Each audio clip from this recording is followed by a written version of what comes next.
International Journal of Transpersonal Studies Volume 27 Issue 1 January 1, 2008 A Peircean Panentheist Scientific Mysticism Søren Breyer Copenhagen Business School Article 5 Follow this and additional works at https://digitalcommons.science.edu/transpersonal studies part of the Philosophy Commons, Psychology Commons, and the Religion Commons Recommended Citation Breyer, S. 2008. Breyer, S. 2008. A Peircean Panentheist Scientific Mysticism.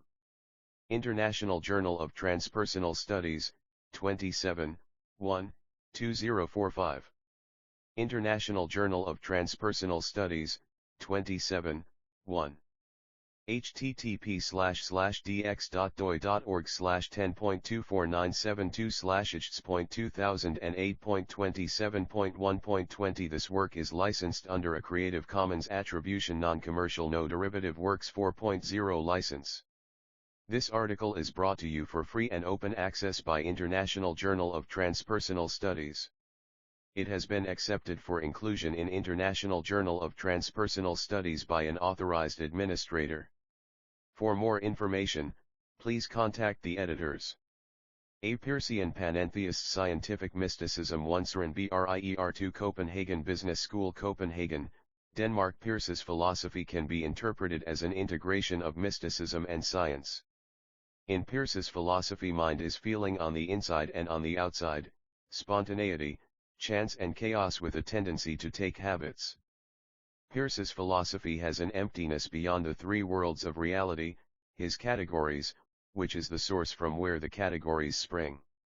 He emphasizes that God cannot be conscious in the way humans are, because there is no content in his mind. Since there is a transcendental three-nothingness behind and before the categories, it seems that Peirce had a mystical view on reality with a transcendental Godhead. Thus Peirce seems to be a panentheist, for it seems fair to characterize him as a mystic whose path to enlightenment is science as a social activity.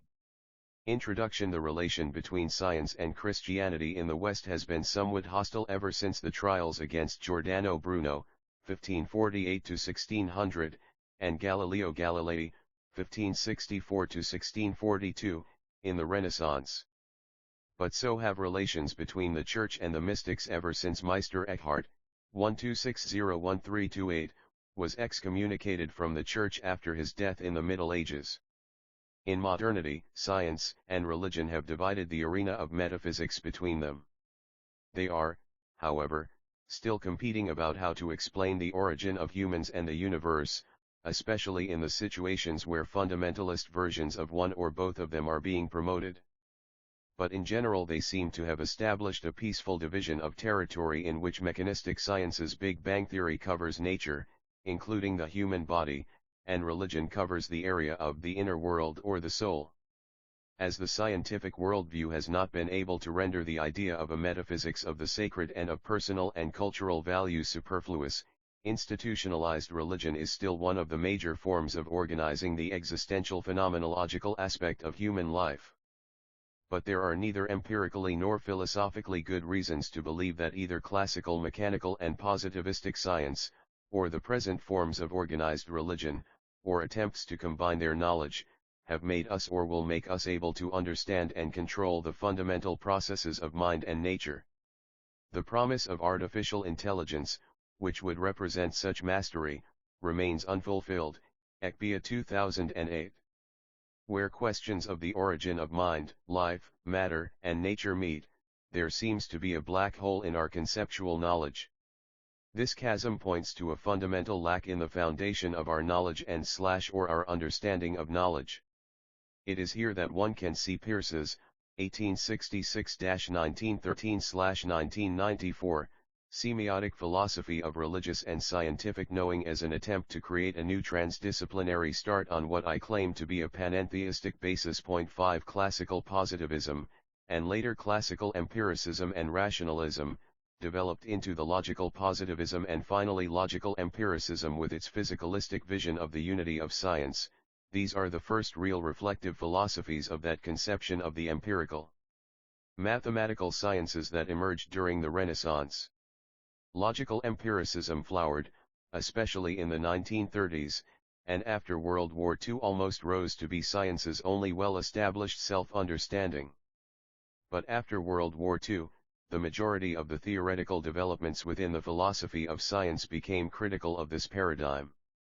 An attempt was made to develop a more comprehensive understanding of the cognitive processes of science, as well as an epistemological understanding of its type of knowledge vis-a-vis other types of knowing, such as an everyday understanding of the world. Karl R. Popper, 1972, and Thomas Kuhn, 1970, are two of the most prominent philosophers of science in this development. Popper's and Kuhn's theories of science discuss whether observations and experiments can expand our knowledge of nature in such a way that we get a more and more truthful description. Is the growth of science an approach to a final description of the law? 20 International Journal of Transpersonal Studies, 27, 2008, pages 20 to 45. Breyer of Nature, or are we just establishing still more often incompatible viewpoints to describe an impenetrable complexity? Are we just receiving more information without getting nearer the truth? Popper, 1972, has been endorsed as believer in the view that science get closer to the truth, and Kuhn, 1970, as a social constructivist denying any kind of objective measure of truth and scientific progress. But Popper and Kuhn's viewpoints are not as incompatible as they might appear. According to my analysis, Breyer, 2006, Kuhn and Popper meet in the middle, the former attaching more importance to the social psychological mechanisms in science and the latter more to the logic of research. The important point is that both abandon the simple view of science's truth value that is often based on a mechanical monistic or dualistic view of the world.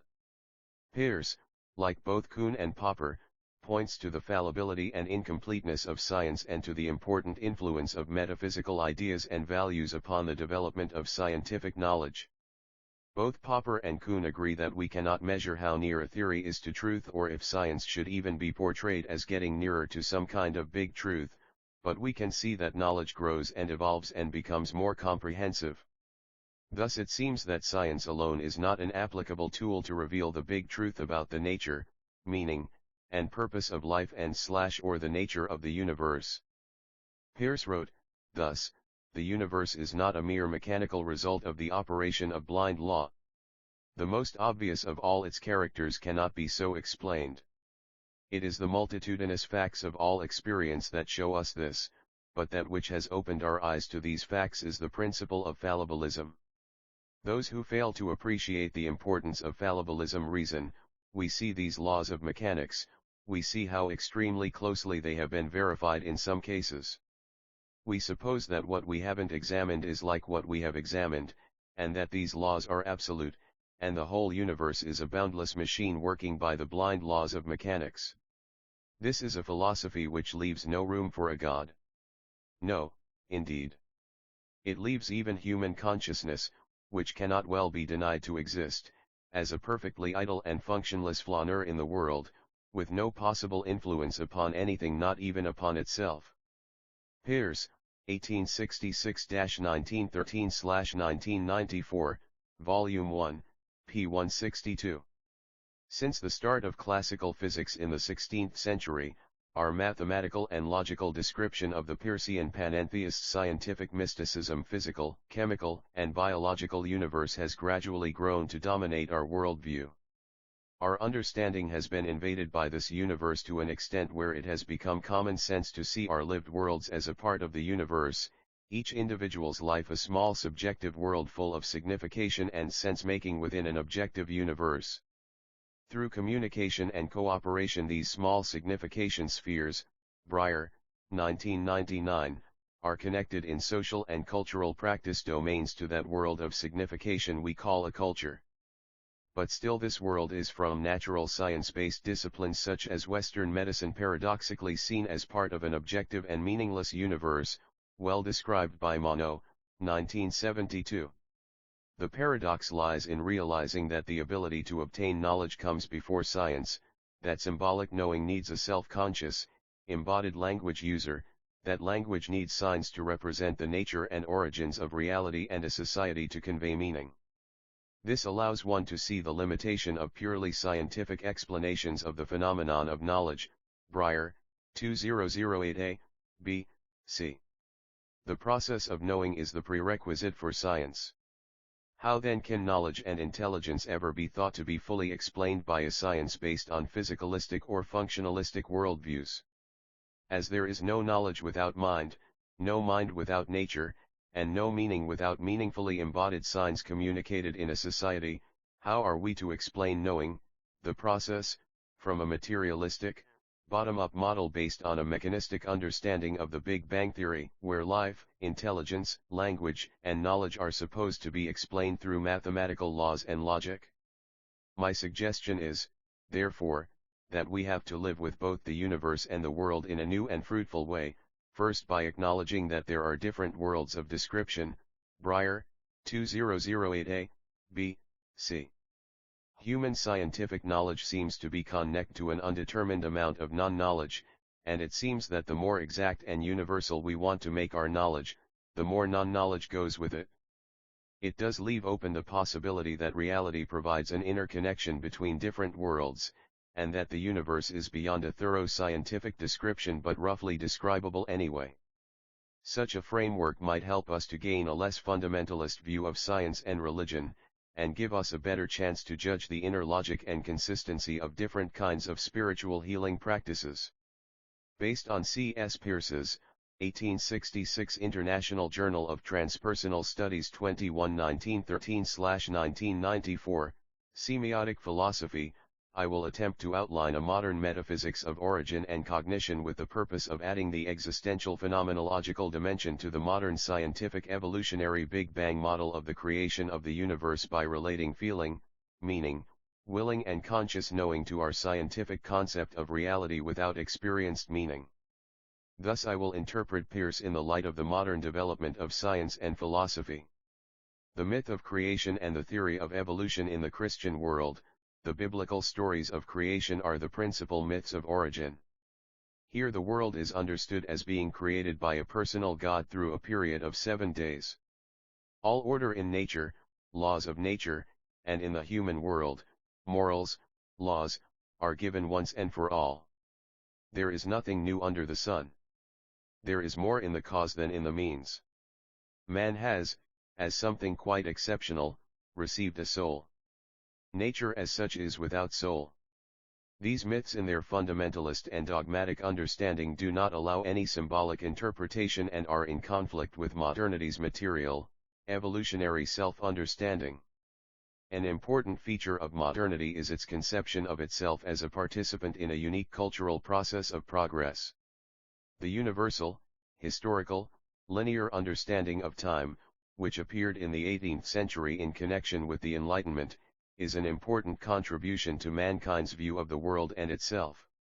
In the 19th century it spread from geology, e.g., Charles Lyell 1842, Principles of Geology, to an evolutionary understanding of the origin of the species advocated by Charles Darwin, 1859-1998, and others.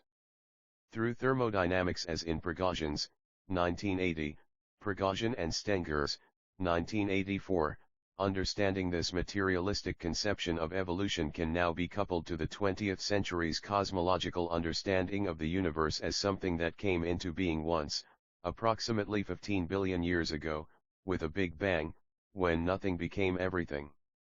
In the modern developments of historical materialistic theory of society and culture, the world and humankind are seen as historical developments carrying this grand evolution. We understand thereby our world, as something, which has developed from the universe through time from simple physical beginnings. Popper, 1972.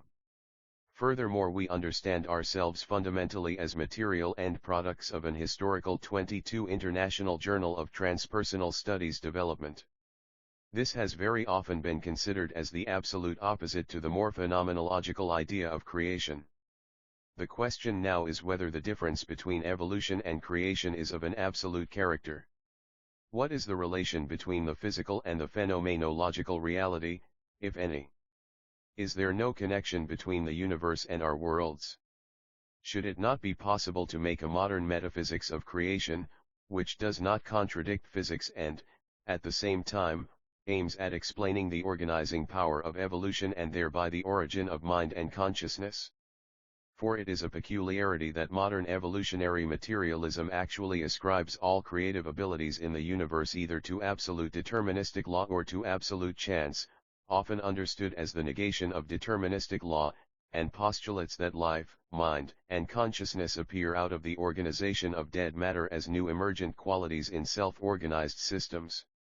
It is here the concept of information in nature is introduced as an objective organizing power, a natural force, Breyer, 1992. But unfortunately, as soon as information is scientifically defined as objective, mathematical and mechanical, it can no longer be used as a tool to explain the emergence of life and mind in evolution, Breyer, 1999. The Cartesian metaphysics of modern science forces it to look for some kind of meeting point of the inner and outer worlds in the dynamics of the human brain. For medicine, this is where the psychosomatic link must be. That we have not found this link is supposed to be caused by our lack of physiological knowledge of the nervous system, especially the brain. That is one of the reasons neurosciences and cognitive sciences have experienced such a big boom over the last decade. We want to find that connection. Penrose, 1995, Searle, 1986. To Peirce, 1866-1913/1994, 6. It was his triadic, evolutionary, pragmaticistic semiotics that provided the connection between inner and outer, or rather the basis for going beyond this dichotomy. We have come to understand that the nervous system, the hormone system, and the immune system are chemically linked to each other like a biological self in the way that they all produce receptors for each other's messenger molecules. This supports the idea of a second-order cybernetics, one which sees living systems as self-organized and self-producing beings, autopoietic as Maturana and Varela, 1986, called it. From a biocybernetic point of view, one can point out that living systems organize worlds, which from a semiotic point Breyer of view, call signification spheres, Breyer, 2008a.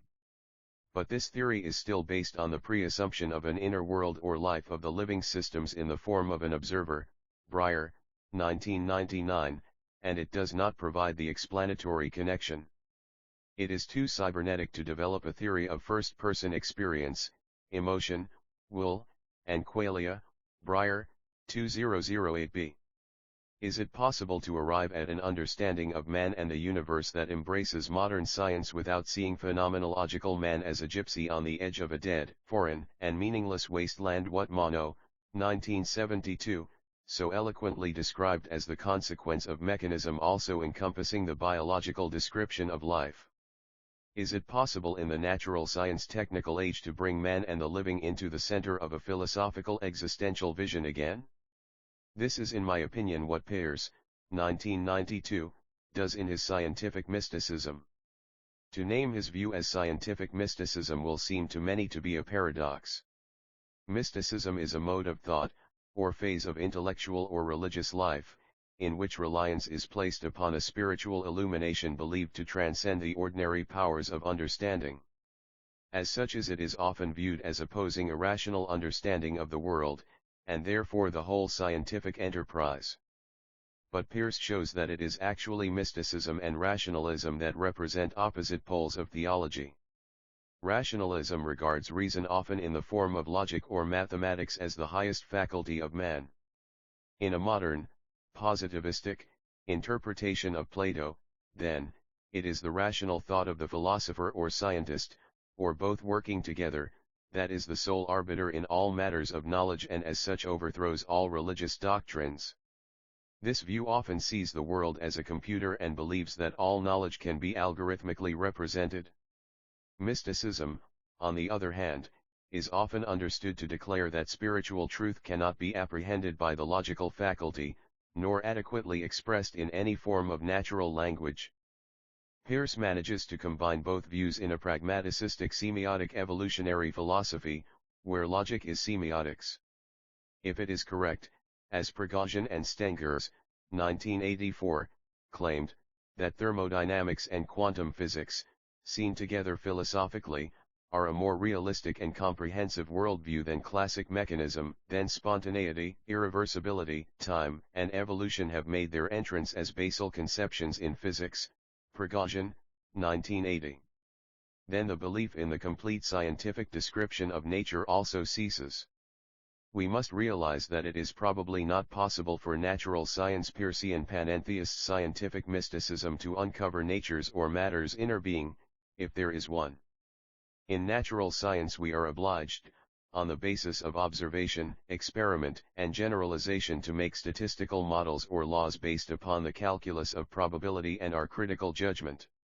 The new recognition of complex nonlinear systems accentuates that, even if one knew the laws that govern a system's basic dynamics, this is not enough to understand its detailed development, as the initial conditions are very crucial. Physics also realizes that no version of the Big Bang theory will tell us how the universe was created, because the original singularity eludes scientific examination. Physical explanations do not start until after the universe is initiated. Further, mechanical physics does not have an interest in explaining the rise of mind and consciousness through evolution, as it was founded in a dualistic worldview where nature was mechanical by necessity.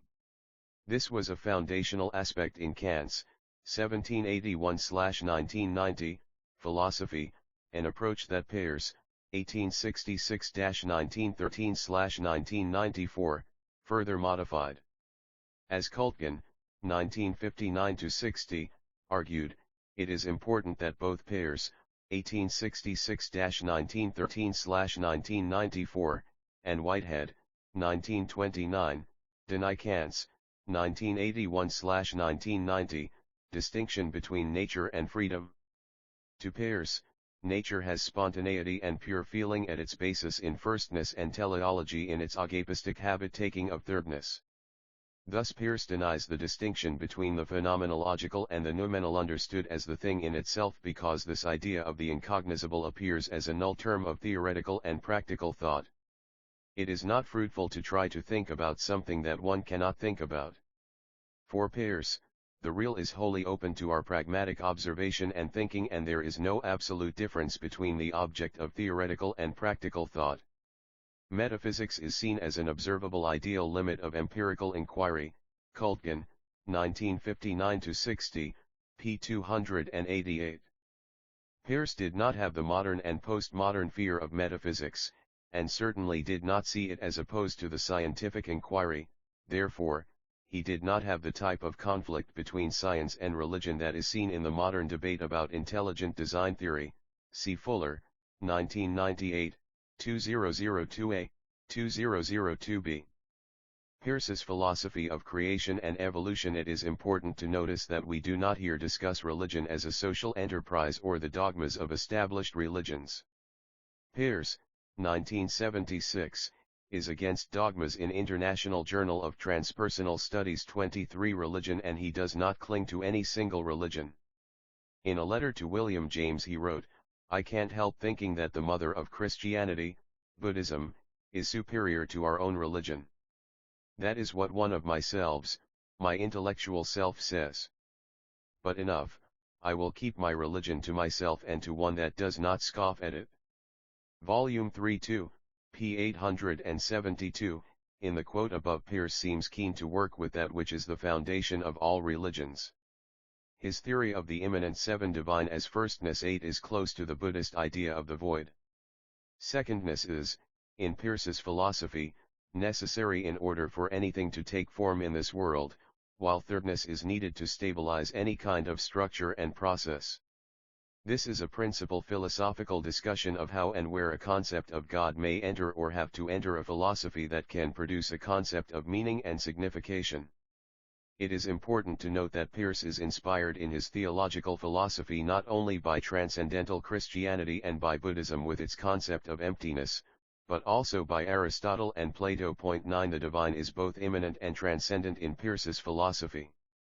It is both an emptiness behind and before the manifested world in time and space, as well as a firstness of possibilities, random sporting, qualia, and possible mathematical forms. Peirce, 1866-1913/1994, wrote, "If we are to proceed in a logical and scientific manner, we must, in order to account for the whole universe, suppose an initial condition in which the whole universe was non-existent, and therefore a state of absolute nothing. But this is not the nothing of negation. The nothing of negation is the nothing of death, which comes second to, or after, everything. But this pure zero is the nothing of not having been born. There is no individual thing, no compulsion, outward nor inward, no law.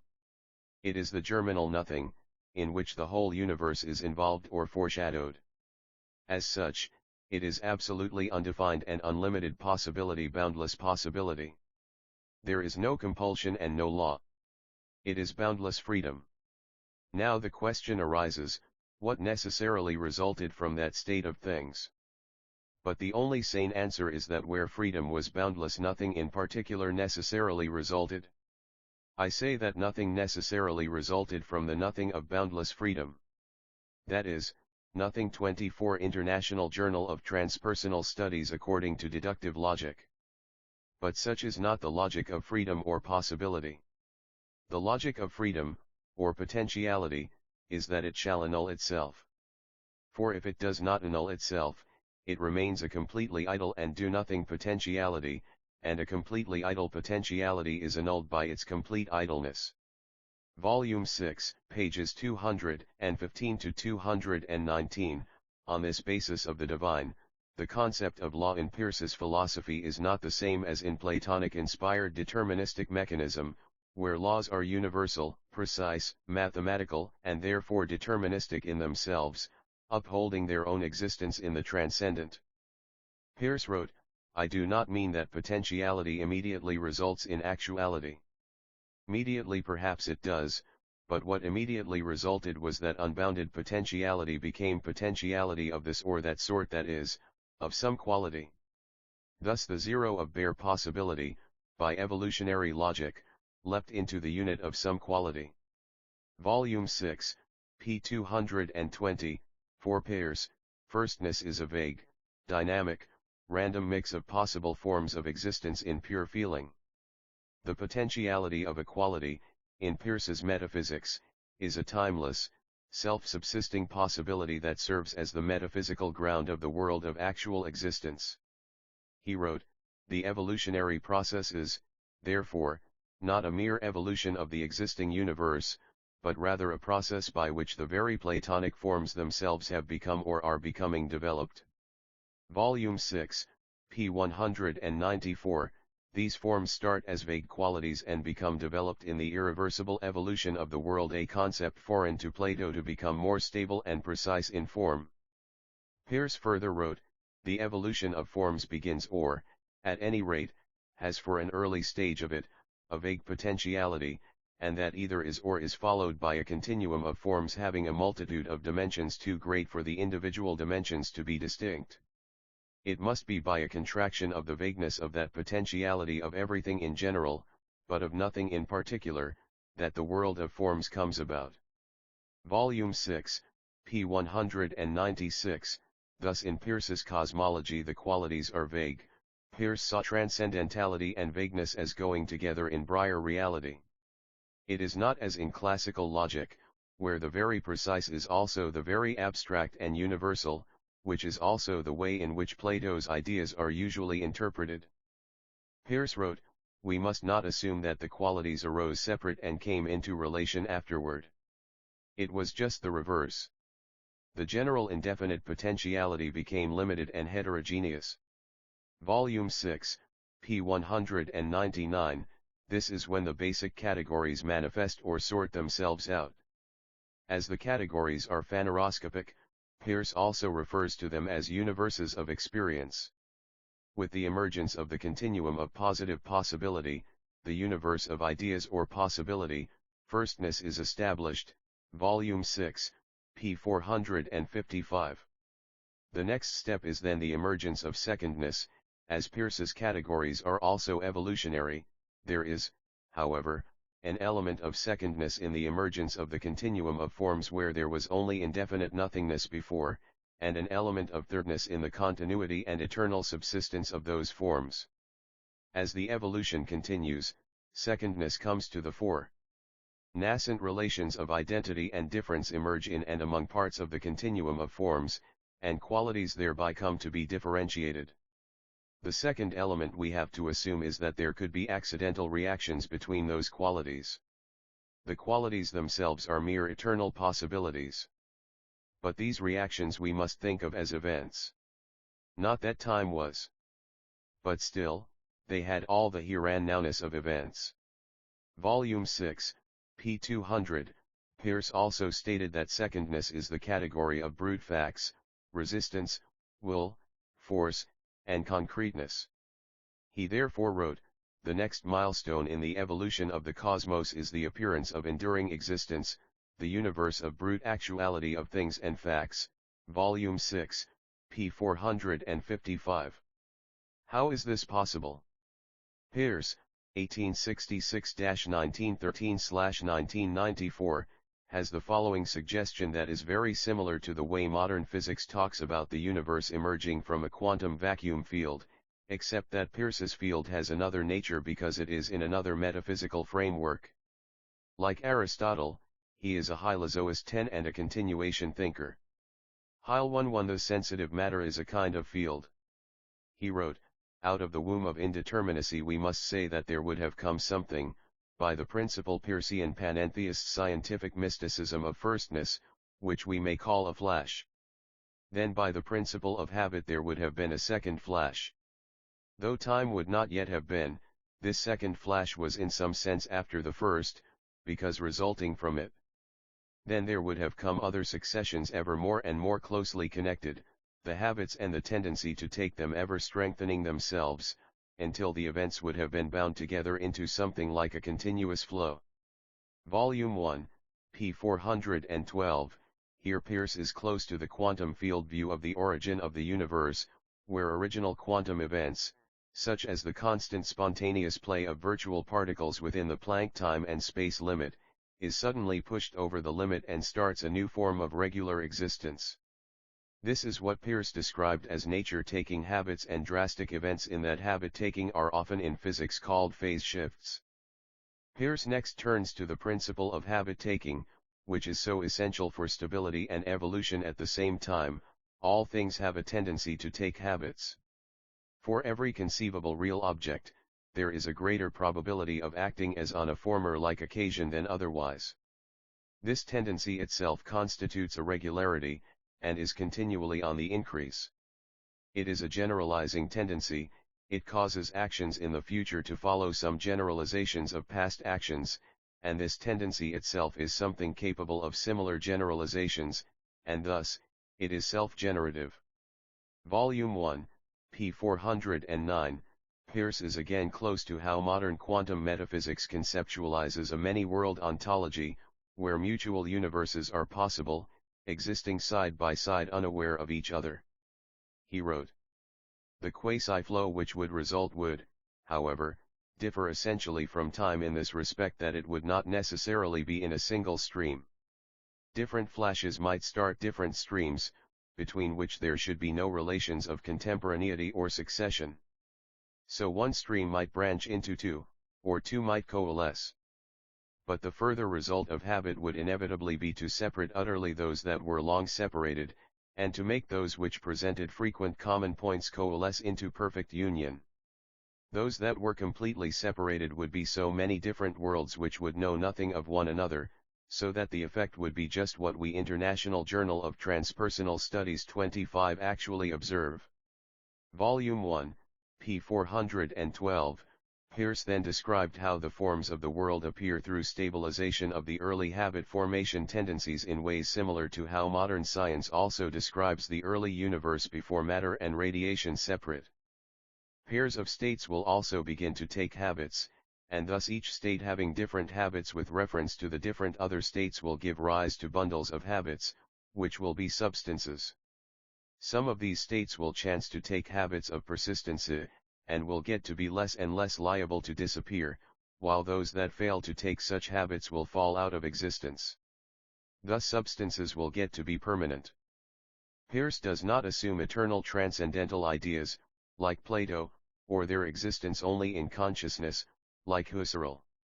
As a true evolutionary, he started with vague beginnings, which within the firstness of all possibilities crystallize out in a kind of phase shift I suggest into some basic differences that make up the foundation of the evolution of what Peirce calls secondness. In this way the cosmos develops into a state where secondness predominates, which Peirce calls the universe of actuality, Parker, 2002. In this way Peirce dares to give an ontological explanation based on a metaphysics of how the first differences come about and then avoids the philosophical embarrassment of an open ontology as in Luhmann's, 1995, ontological foundation of his epistemology. Still Peirce avoids a deterministic universe because in such a domain nothing forces there to be a tendency in evolution toward regularity in what Peirce calls the universe of actuality. He does not use the concept of forces here, because the notion of force implies necessity, and here we are rather talking about a selection process out of a spontaneous variety. This of course brings in the concept of irreversible time, where Peirce is close to Prigogine and Stengers's, 1984, interpretation of thermodynamics and the arrow of time. Habit-taking can grow by its own virtue, Peirce, 186619113/1994, Volume 6, p. 101, and is a self-amplifying process, which leads to the ordered regularity and reasonability of Peirce's thirdness.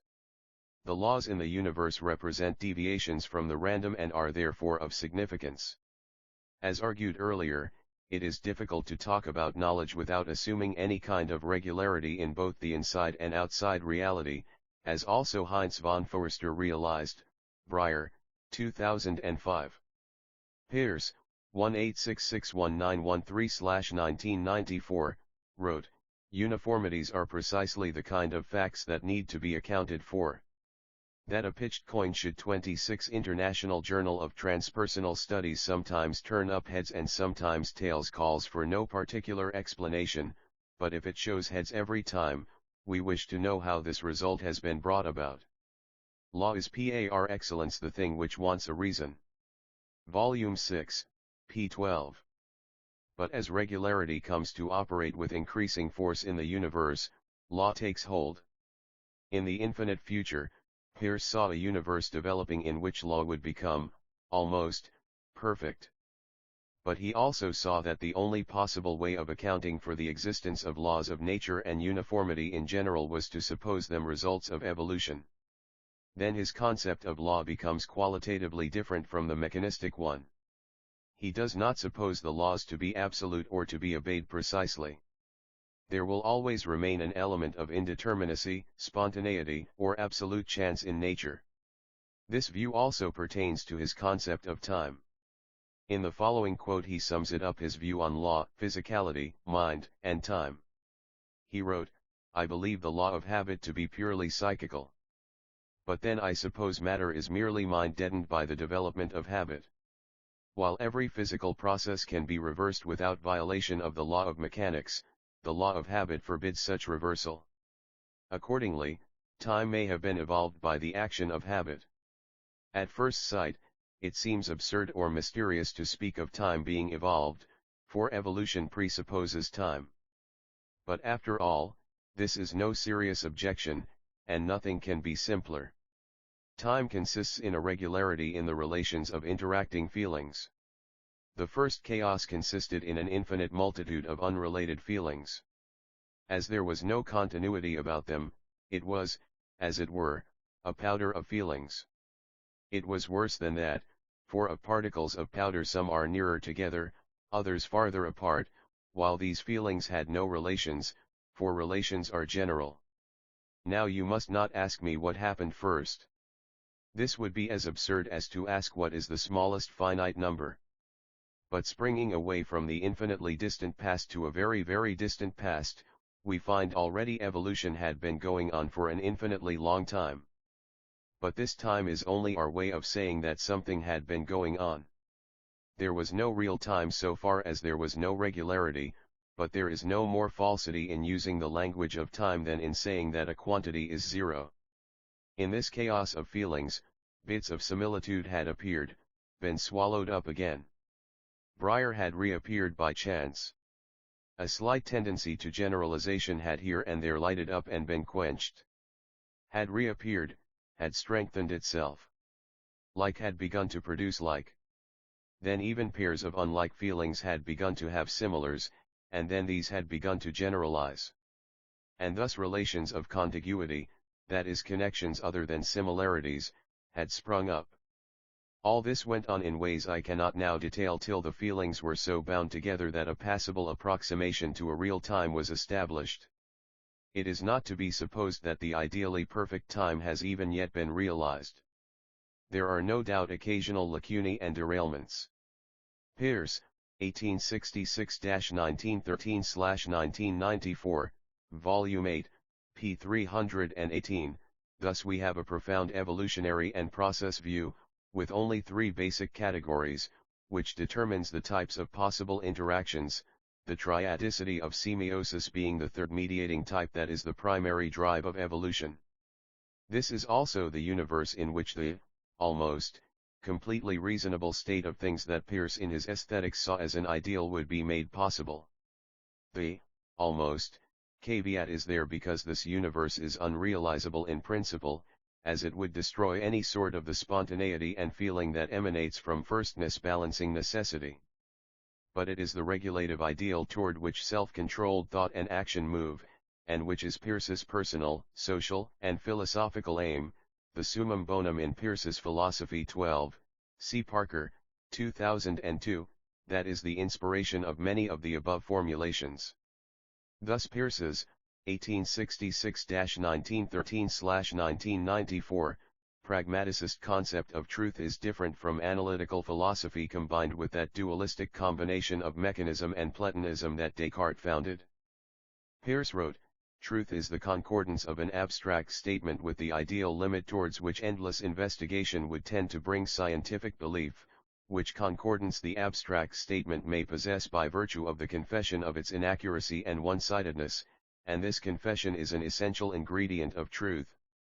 Volume 5, p. 565, the scientific finding of truth is thus in principle a possibility and is therefore still a guiding light for all scientific and scholarly enterprise. The world is made of a kind of abstract knowledge, the dynamic structures and processes, which in themselves are a kind of signs and therefore it is knowable. It is the indifference of the sign Peircean panentheist scientific mysticism to mind independence or mind dependence that makes it possible for us to relate the real and the ideal without detriment to either. In Briar, 2007, 2008a, I argued that the first distinction or sign-making process must be breaking some kind of original wholeness. Theoretically some kind of original observer 13 has to be accepted in order to understand the first semiotic creation of an interpreton. Thus this theory for philosophical consistency demands a kind of objective idealism where mind is first, matter is second, and the tendency to take habits is third, as Peirce theorized. There has to be some kind of awareness resting in itself, that can make the first distinction, and therefore the first system-environment difference, which is something else than the wholeness 14. It breaks the wholeness and makes space and time appear. This is consistent with Peirce's view that time emerges with evolution. For Peirce, his creational understanding means that subjects/selves are elements in the potential supermind and that they discover themselves as partly ignorant beings that make mistakes. They/we come to know themselves as individual selves or egos because they/we lack knowledge of the whole. They/we realize that they are not the whole and are therefore imperfect and distinct from the whole. We are individual imperfect selves. To Peirce, cognition is sign-producing and therefore the production of signification and meaning. Peirce, 1868, saw introspection as one of the four incapacities of the human being. To him knowledge of the internal world is wholly a matter of inference by way of sign-making. The human self can therefore only be inferred. Peirce, 1866-1913/1994, Volume 5, p. 462, and surprisingly, it is inferred from our mistakes, from realizing that as self-conscious semiotic beings we are not the whole, i.e., we are not the Godhead. Human individuation is found in ignorance and error. Peirce wrote that ignorance and error are all that distinguish our private selves from the absolute ego of pure apperception. Peirce, 186619113/1994, Volume 5, p. 235. Peirce's argument concerning the self was developed in his discussion of the dawning of self-consciousness in children. It must be about this time that he, the child, begins to find that what these people about him say is the very best evidence of fact. So much so, that testimony is even a stronger mark of fact than the facts themselves, or rather than what must now be thought of as the appearances themselves. I may International Journal of Transpersonal Studies 27 remark, by the way, that this remains so through life. Testimony will convince a man that he himself is mad. A child hears it said that the stove is hot. But it is not, he says, and, indeed, that central body is not touching it, and only what that touches is hot or cold. But he touches it, and finds the testimony confirmed in a striking way. Thus, he becomes aware of ignorance, and it is necessary to suppose a self in which this ignorance can inhere. So testimony gives the first dawning of self-consciousness. Volume 5, p. 233, he continued and concluded this way: thus children infer from ignorance and error their own existence. Thus we find that known faculties, acting under conditions known to exist, would rise to self-consciousness. Volume 5, p. 236, we then here see the metaphysical foundation that supports Peirce's view on science and the religion, or rather the relation between the search for truth and the divine, in a way that is unique and which I interpret as a new type of mysticism. The unity of truth is not in the explicit knowledge system as a grand story. This is what the postmodern movement rightfully objected against. Luntley, 1995. Peirce realized this, but kept it like a regulative idea, i.e., similar to Kant, 1781-1990, as a stage we might reach not only in theory, but as lived reason in harmony with ethics and aesthetics in a very distant future. I therefore agree with Dealey, 2001, in calling Peirce the first true postmodernist. Religion and the sacred. To go beyond fundamentalist religion and its dogmas, I would like to maintain a distinction between religion and the sacred. Religion is predominantly a social political institution that organizes the relationship between the sacred and the profane with the help of rituals and codes. The sacred is defined through the fundamental myths, which in the same breath establish the worldview and understanding of the human, meaning, and society. Through the sacred, the world is given meaning, and thereby makes a distinction between meaning and the meaningless possible. The sacred, therefore, seems to be a power of a completely different form than those powers of nature that science describes. Typical for many religions is precisely that they organize the sacred by combining the emergence of the world with the history of the emergence of society. 28 International Journal of Transpersonal Studies, and its cultural meaningful order based on distinction of right and wrong as well as good and bad. In this way, it seems obvious that nothing could be different. There is therefore no room for a gradual development of religious truth, when all the dogmas have been written down. It was this understanding of religion that Peirce broke with in his new synthesis. It is, however, exactly the reflective knowledge of the fact that we can change paradigms that we have gained from modern philosophy of science, which is a decisive trait in the democratic, dialogue ethical, society's liberation from fundamentalist religions. In the liberal democratic society we are human being first, i.e., we start in the world of the living, feeling, language using, and embodied knowing beings, then we can choose to be Christian, Muslim, Marxist, scientistic, or embrace other traditions. This means that one is human and has one's own existential relation to the sacred before one is religious, ideological, scientific, party political, or anything else. I think Peirce would have agreed with this view. Fundamentalism can now be formulated as the opposite view, namely those who understand themselves as belonging to a given system first, and second as a member of the human race. It is within such beliefs that the goal easily becomes justifiable for any means. When you know the fundamental truth, then you also know that the others are fundamentally wrong and need to be saved, or condemned as evil should they resist. The pattern is the same within religion, philosophy, politics, and science. Breyer, 2008a.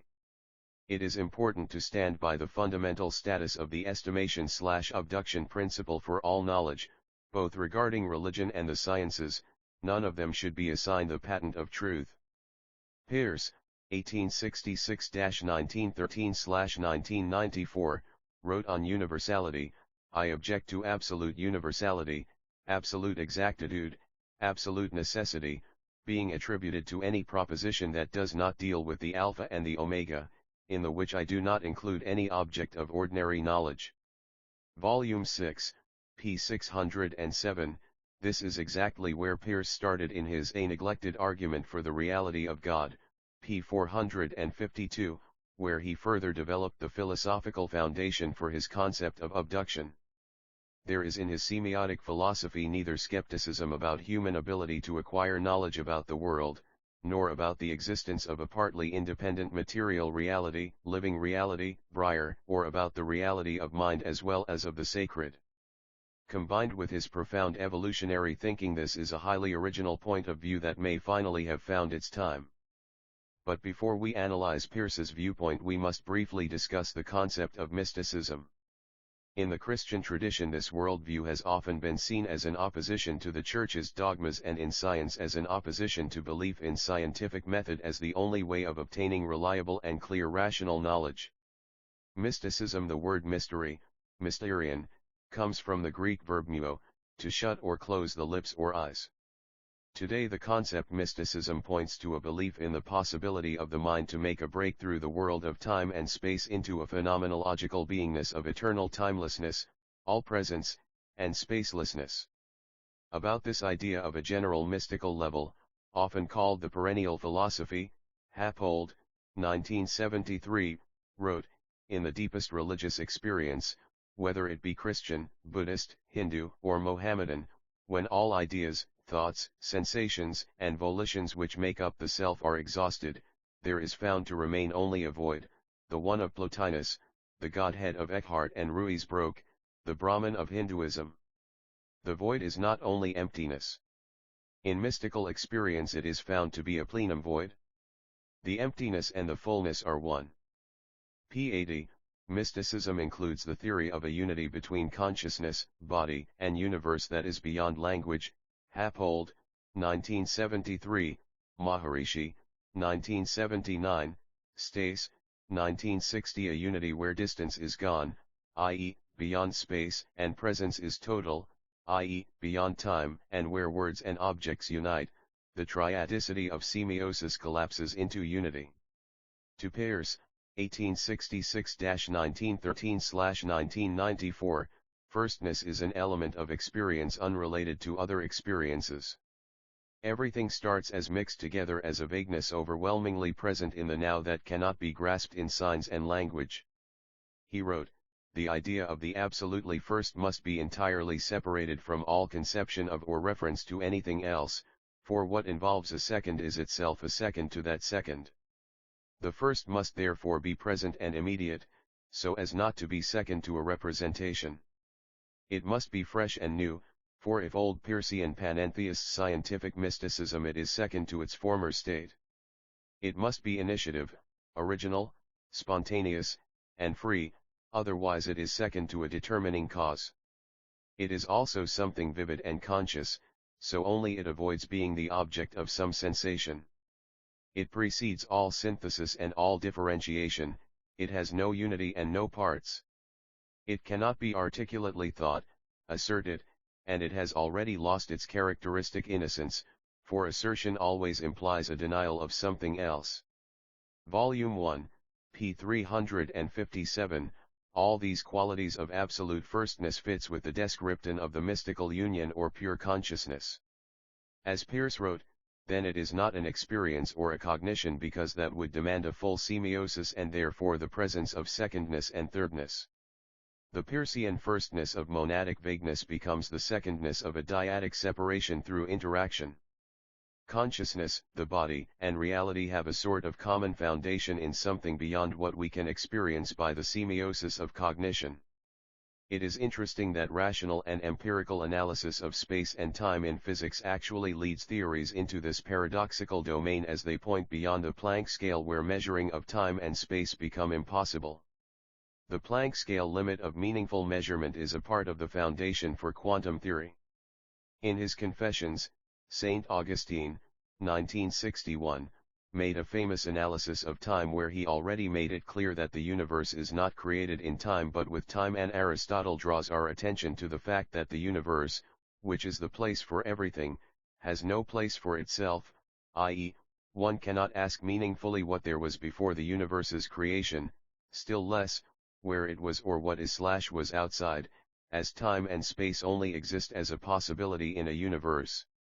This is in accordance with general mysticism, as for instance in the writings of Meister Eckhart, 1958, and Happold, 1973, p. 269. Spirit or the sacred is precisely that which is transcendent, says the mystic. Therefore it is also everywhere at the same time, and thereby also inside you and me, as well as outside us. The quotation marks are put in to show that the usual conceptions and distinctions are not enough when we speak of spirit. The mystics here will also say that infinity and with it the space-timelessness is found behind or in every point in the universe, pages 119 to 120.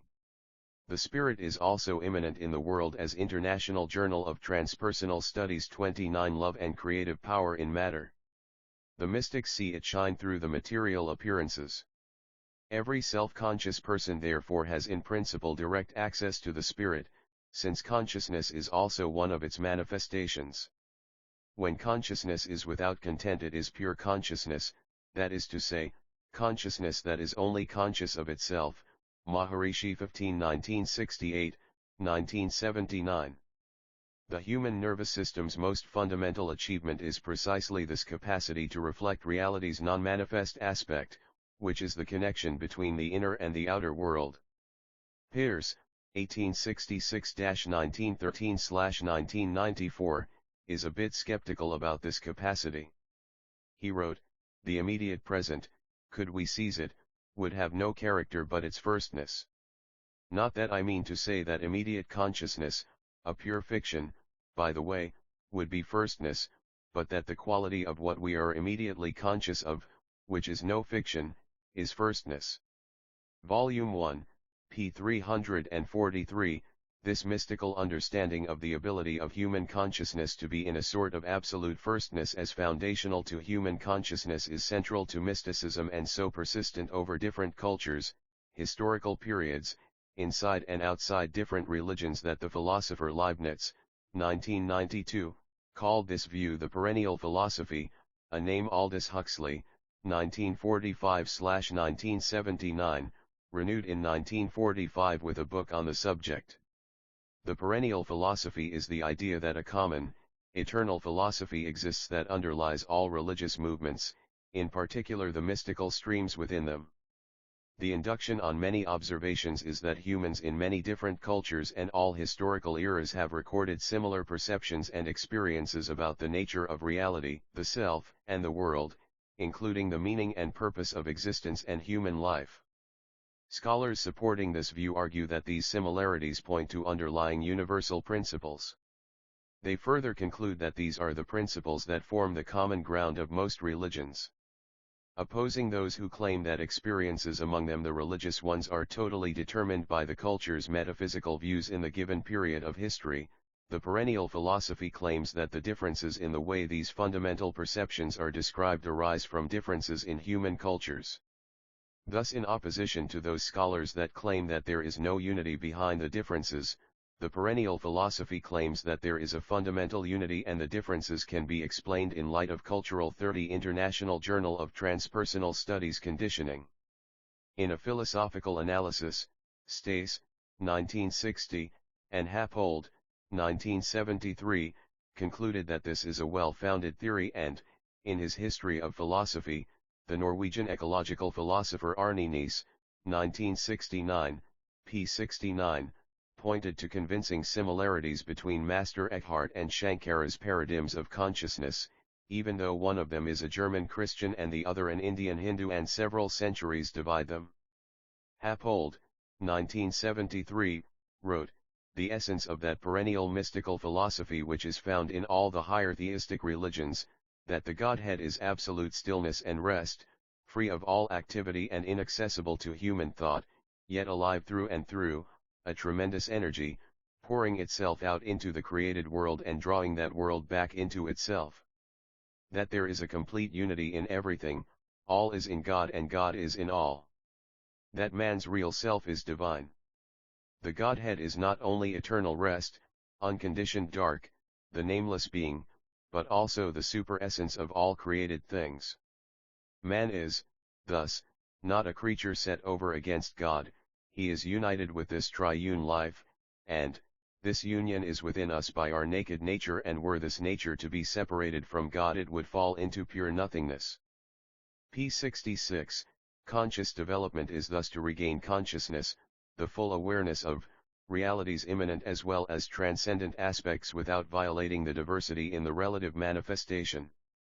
Expressed in Concepts from Heidegger's, 1949-1962, Philosophy, it is to be aware of the connection between Dasein and the universe in which we are thrown.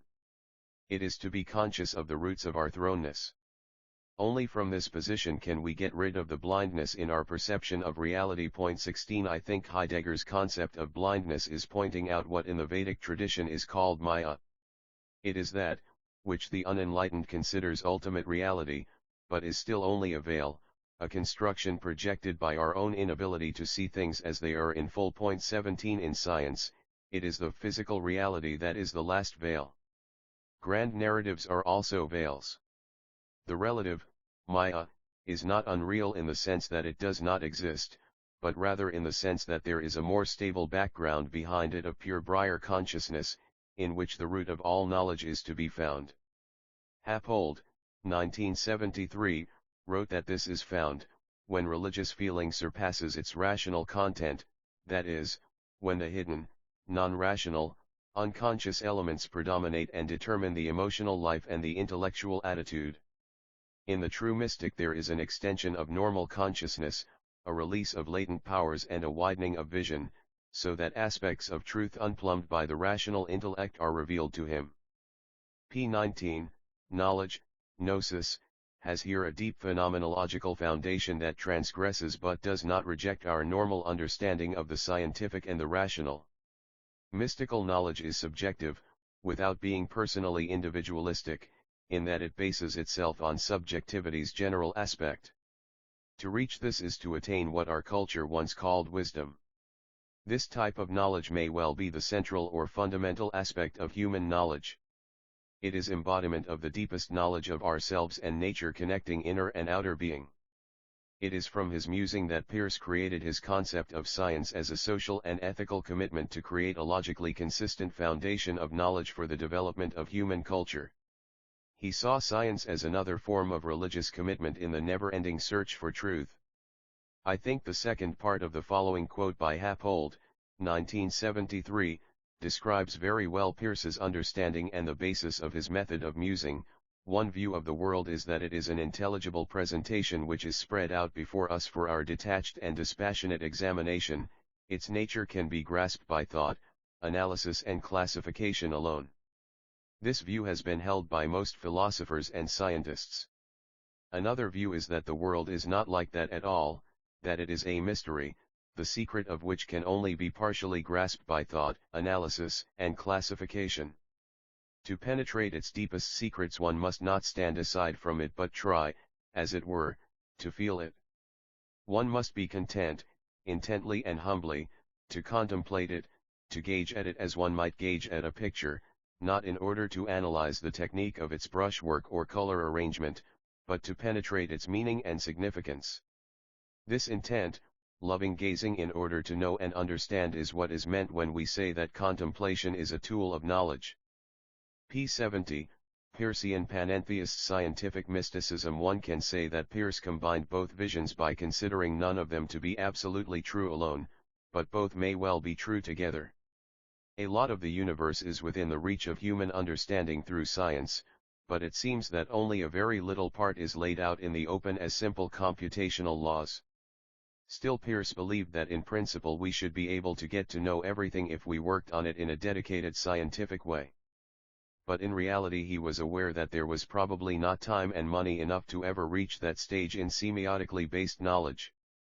Peircean Scientific Mysticism 18. In the article A Neglected Argument for the Existence of God, Peirce, 1866-1913/1994, Volume 6, p. 452, contended that the very first step in abductive reasoning is a form of pure play, which he calls musement. He describes it this way: pure play has no rules, except this very law of liberty. It bloweth where it listeth. It has no purpose, unless recreation.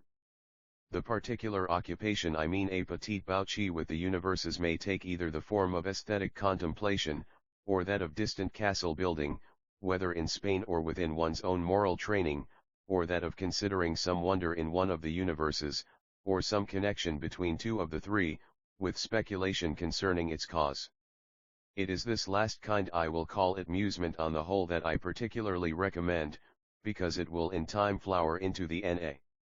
One who sits down with the purpose of becoming convinced of the truth of religion is plainly not inquiring in scientific singleness of heart, and must always suspect himself of reasoning unfairly. So he can never attain the entirety even of a physicist's belief in electrons, although this is avowedly but provisional. But let religious meditation be allowed to grow up spontaneously out of pure play without any breach of continuity, and the muser will retain the perfect candor proper to musement. Volume 6, p. 458, this first stage of abduction is to be undergone without rules or restrictions. There should be no censorship as to what can or cannot be considered. To that end, a positive attitude towards the world and the possibility of knowledge is needed, as a pessimistic outlook would eliminate the open-mind attitude. There are all sorts of relations not amenable to being investigated if it is decided, International Journal of Transpersonal Studies 31, a priori, that they are not worth making.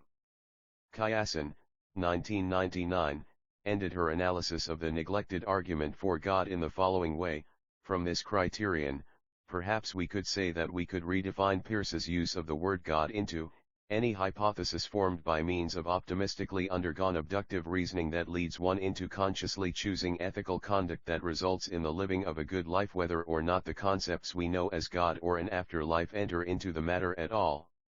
N.P. On this basis, the search for scientific knowledge for the benefit of mankind is seen as a sort of holy quest, like it was in the early Renaissance and long after, maybe especially until Darwin's evolutionary theory. Only Peirce managed to take that into account and still keep the original vision of science intact, but now also combined with aesthetics and ethics. Knowledge thus has its origin in the divine stability and intelligibility of the world, according to Peirce. As Descartes, 1984, Peirce saw the divine as the guarantee against total skepticism. But Peirce went much further in his evolutionary metaphysics. Peirce, 1866-1913/1994, wrote in the monist paper Evolutionary Love, "Everybody can see that the statement of St. John is the formula of an evolutionary philosophy, which teaches that growth comes only from love, from, I will not say self-sacrifice, but from the ardent impulse to fulfill another's highest impulse. Suppose, for example, that I have an idea that interests me. It is my creation.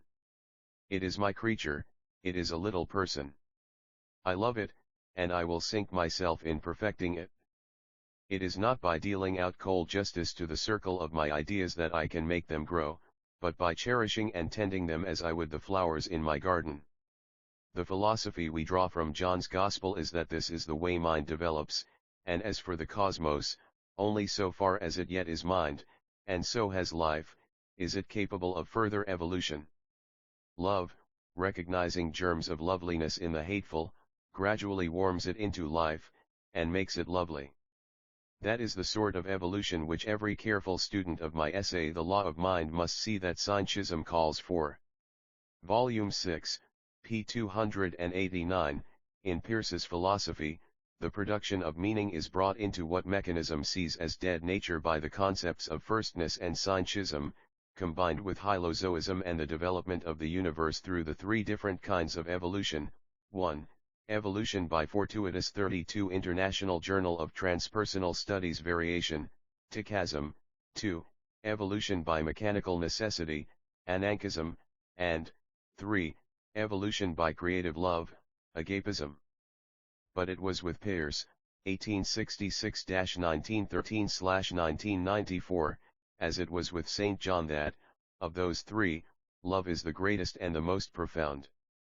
He wrote, evolution by sporting and evolution by mechanical necessity are conceptions warring against one another. Lamarckian evolution is thus evolution by the force of habit.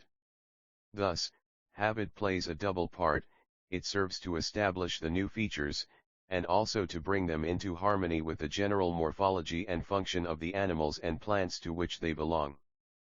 But if the reader will now kindly give himself the trouble of turning back a page or two, he will see that this account of Lamarckian evolution coincides with the general description of the action of love, to which, I suppose, he yielded his assent.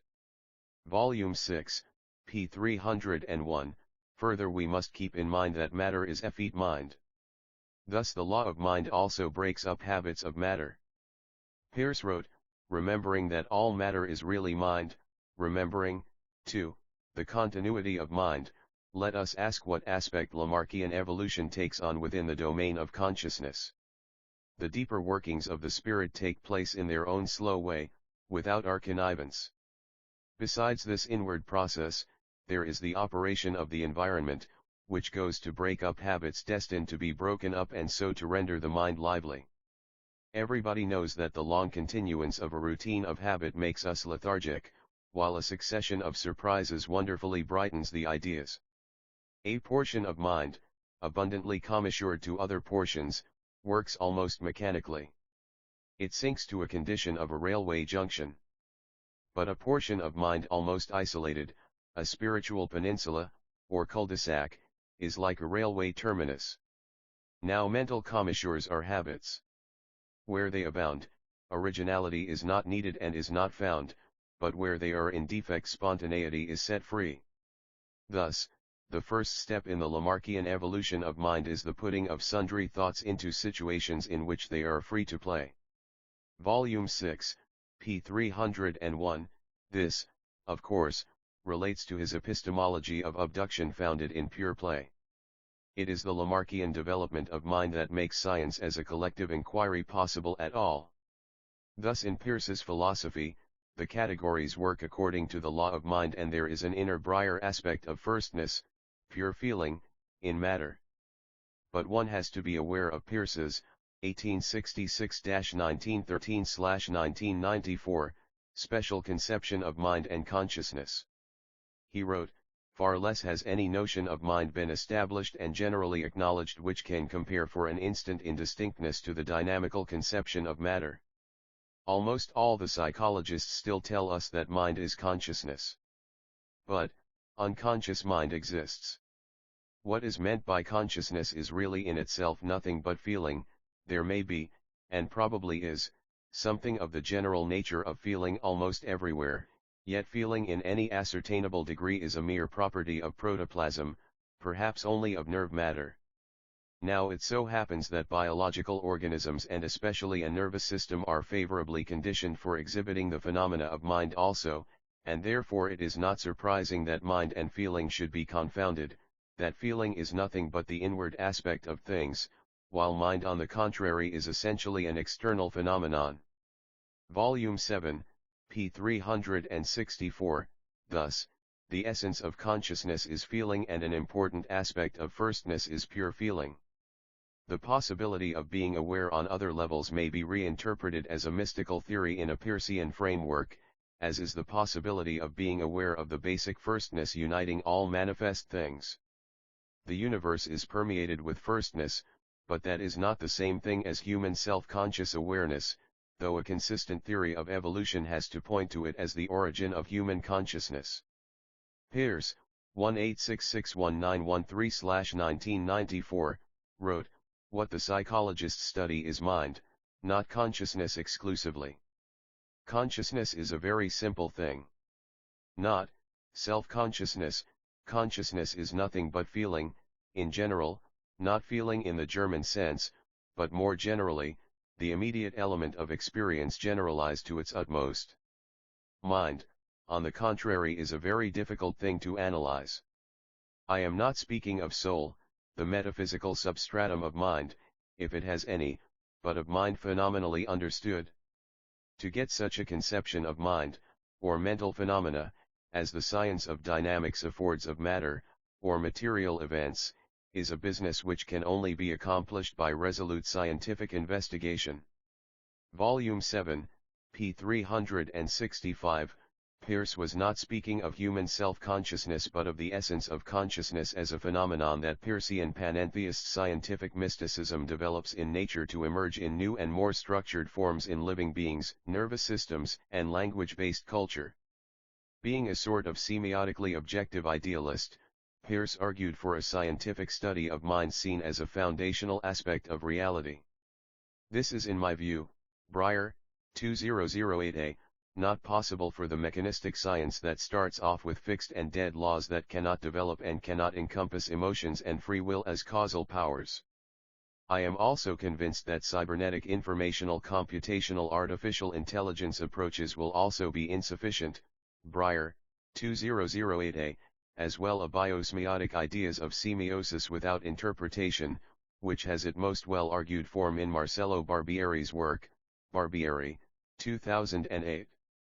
My main interest in Peirce is his work on establishing a new foundation that will make it possible for us to work scientifically with both matter, mind, and consciousness within the same framework. Peirce, 1866-1913/1994, wrote about this concept of thought, understood as a function of mind and semiosis. Thought is not necessarily connected with a brain. It appears in the work of bees, of crystals, and throughout the purely physical world, and one can no more deny that it is really there, than that the colors, the shapes, etc., of objects are really there. Not only is thought in the organic world, but it develops there. But as there cannot be a general without instances embodying it, so there cannot be thought without signs. We must here give sign a very wide sense, no doubt, but not too wide a sense to come within our definition. Volume 4, p. 551, here Peirce widened the semiosis concept to include pattern-creating processes as nature's thinking. I would prefer to call these proto- or quasi-semiotic processes to avoid a too broad sense of the concept leading into a pansemiotic metaphysics. Nevertheless, Peirce's metaphysics operated with the inside of material nature. He wrote, "Wherever chance spontaneity is found, there in the same proportion feeling exists. In fact, chance is but the outward aspect of that which within itself is feeling." Volume 6, p. 265. I find it compatible with an interpretation of Peirce's theory and in accordance with Perennial Philosophy Mysticism, Stace, 1960, to see living systems, most of all the human, as the way in which the universe is becoming aware of itself. Evolution is the development of self-organization of systems until they become closed and thereby individuals with their own cognition and intentions. One needs a body and a nervous system to International Journal of Transpersonal Studies 33 become, self-conscious. As Peirce, 1866-1913/1994, wrote, "Since God, in his essential character of ens necessarium, is a disembodied spirit, and since there is strong reason to hold that what we call consciousness is either merely the general sensation of the brain or some part of it, or at all events some visceral or bodily sensation, God probably has no consciousness." Volume 6, p. 489, thus, Peirce's concept of God is first and most basically an abstract transcendental origin and continuity behind it all. It is a state of utter nothingness like the Godhead of Eckhart and the emptiness of the Buddhists, and it manifests as an immanent order and drive in evolution, reminding me most of Hegel's spirit, but in a somewhat different metaphysical framework where evolution and scientific thinking is integrated in a model that deviates from the Greek logos thinking and does not have the same sort of determinism as Hegel's theory had. In trying to give some hints about what pragmatism is and how it can be used on the highest metaphysical principles, Peirce summed up his general view of cosmic evolution in the following way: a disembodied spirit, or pure mind, has its being out of time, since all that it is destined to think is fully in its being at any and every previous time. But in endless time it is destined to think all that it is capable of thinking. Order is simply thought embodied in arrangement, and thought embodied in any other way appears objectively as a character that is a generalization of order, and that, in the lack of any word for it, we may call for the nonce, superorder. It is something like uniformity. Pure mind, as creative of thought, must, so far as it is manifested in time, appear as having a character related to the habit-taking capacity, just as superorder is related to uniformity. Perfect cosmology must show that the whole history of the three universes, as it has been and is to be, would follow from a premise which would not suppose them to exist at all. But that premise must represent a state of things in which the three universes were completely nil. Consequently, whether in time or not, the three universes must actually be absolutely necessary results of a state of utter nothingness. We cannot ourselves conceive of such a state of nility, but we can easily conceive that there should 34 International Journal of Transpersonal Studies be a mind that could conceive it, since, after all, no contradiction can be involved in mere non-existence. Volume 6, p. 490, here Peirce dealt with the classical, seemingly as we shall see mystical paradox of the impossibility of characterizing the transcendent or absolute in any precise way. It is not directly conceivable in concepts and it cannot be perceived in the way things can. Nevertheless, it seems a logical inference of the analysis of Plato. In the Christian mystical tradition, the problem is often formulated as the relation between God and the Godhead. Godhead and superorder. One of the world's most famous interpreters of the mystical tradition in the East and the West is Daisetsu Suzuki, who lived in periods both in the East, Japan, and the West, United States. He specialized in the mystical foundations for Buddhism and Christianity and wrote a book comparing them that was recognized as a masterpiece. Mysticism, Christian and Buddhist, Suzuki, 2002, is now a world classic published on the Internet. What is most interesting though is that Suzuki was a contemporary of Peirce and worked for the editor of The Monist, Dr. Paul Carus 19. Peirce had an intensive exchange with Carus, and The Monist was the journal in which Peirce published some of his most famous articles. See for instance Peirce 1892a, b, and c, 1893. Like Carus, Peirce had an interest in the mystical side of Buddhism. Suzuki, 2002, commented about the above-mentioned paradox within the mystical view and explained why it is only seemingly a paradox in the following way: God goes and comes, he works, he is active, he becomes all the time, but Godhead remains immovable, imperturbable, inaccessible. The difference between God and Godhead is that between heaven and earth, and yet Godhead cannot be himself without going out of himself, that is, he is he because he is not he. The contradiction is comprehended only by the inner man, and not by the outer man, because the latter sees the world through the senses and intellect and consequently fails to experience the profound depths of Godhead. p. 9, in the last quote by Peirce, he also touched upon the necessity of a generalization of order as the drive behind the evolutionary processes of the three basic categories. This pull towards order seems to be the final causation briar of the evolution of the universe. It has an urge to embody its thoughts in manifest creation. Or as Plato, 2004, put it in Timaeus, the one desire to share its love and perfection with the imperfect. 20 It flows over from the transcendent into the relative and manifest in time and space, creating matter as effete mind. The last is a Peircean formulation. The paradox is that such a transcendent order cannot be formulated in any human language. David Bohm, 1983, discussed the same consequences of his own ideas of wholeness and the implicate order, the famous book where he worked with the idea of an immanent order in nature inspired by the mystic Krishnamurti that produces the hollow movement. Thus I would say that Bohm's conception of evolution is close to Peirce's in having a sort of immanent firstness ontology in a process philosophy. In an interview, Weber, 1972, Bohm talked about the super-implicate order, which seems very similar to Peirce's super-order that has its existence out of time. Like the Buddhists, Peirce saw this order as no thing. The Buddhists talk about emptiness.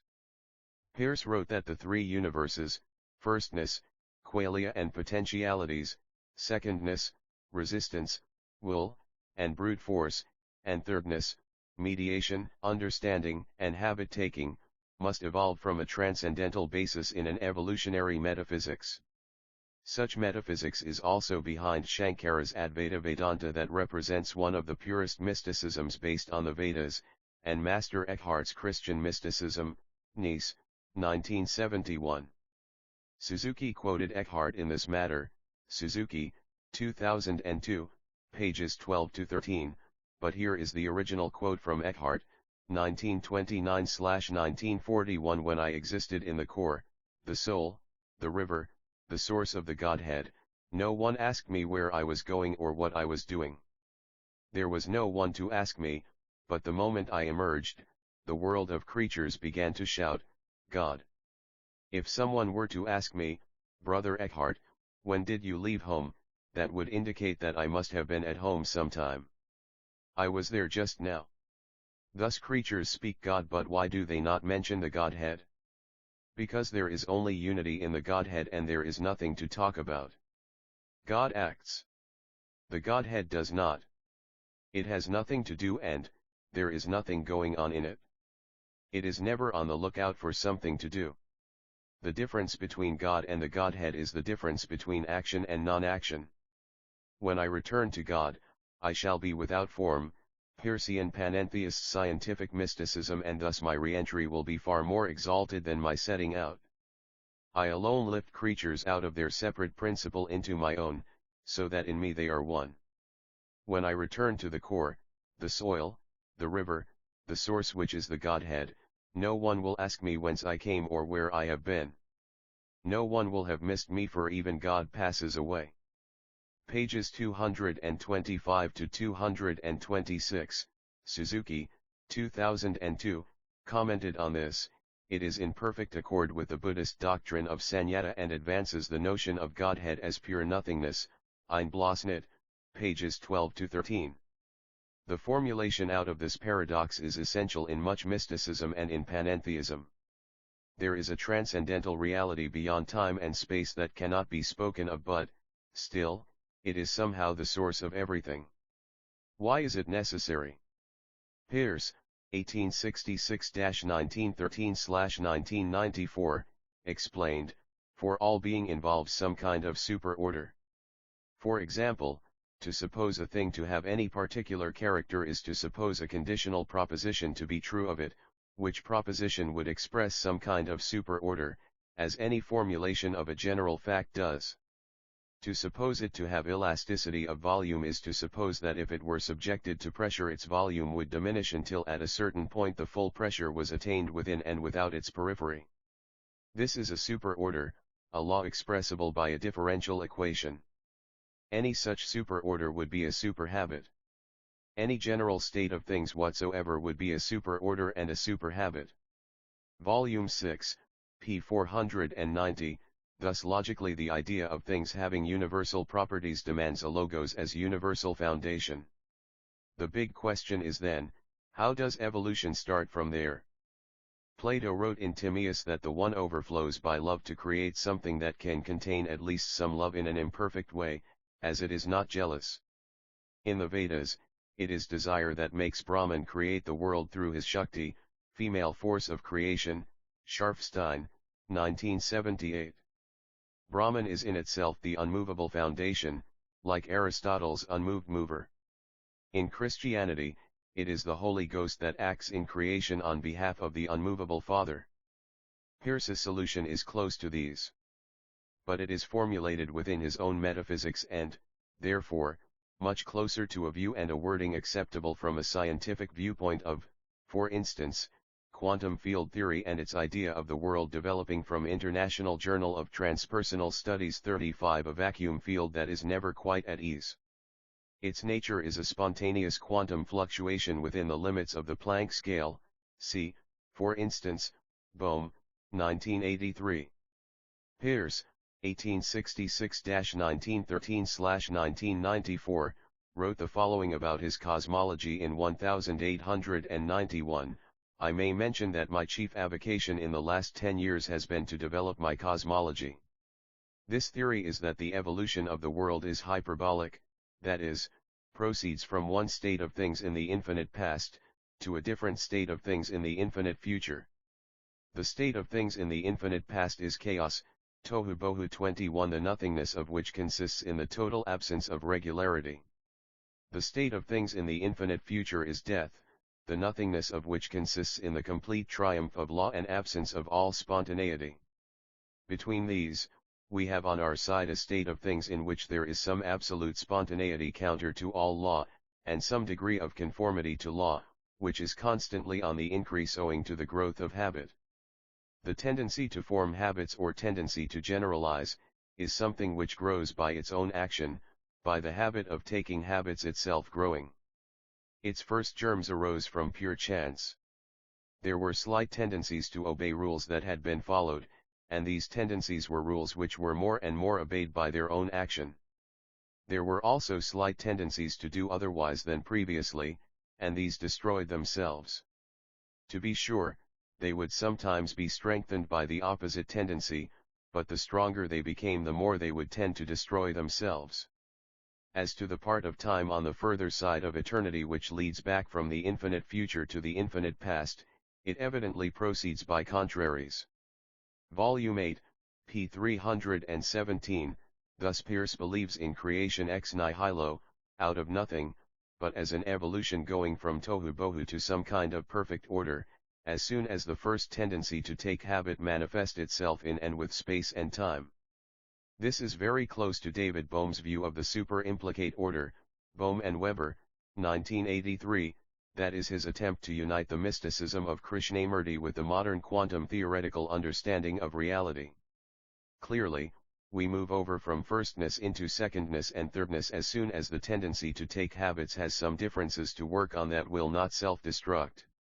Peirce, 186619113/1994, wrote, Hyperbolic philosophy has to assume for starting 36 International Journal of Transpersonal Studies point something free, as neither requiring explanation nor admitting derivation.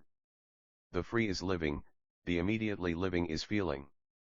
Feeling, then, is assumed as starting point, but feeling uncoordinated, having its manifoldness implicit. For principle of progress or growth, something must be taken not in the starting point, but which from infinitesimal beginning will strengthen itself continually.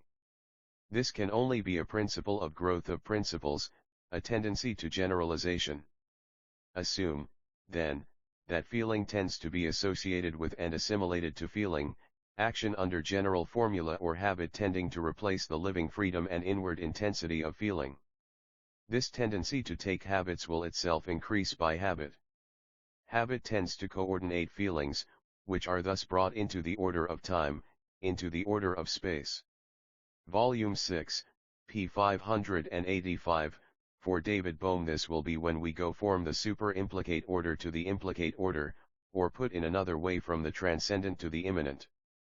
Here is another quote from Peirce where he makes this clear, in that state of absolute nility, in or out of time, that is, before or after the evolution of time, there must then have been a tohu bohu of which nothing whatever affirmative or negative was true universally.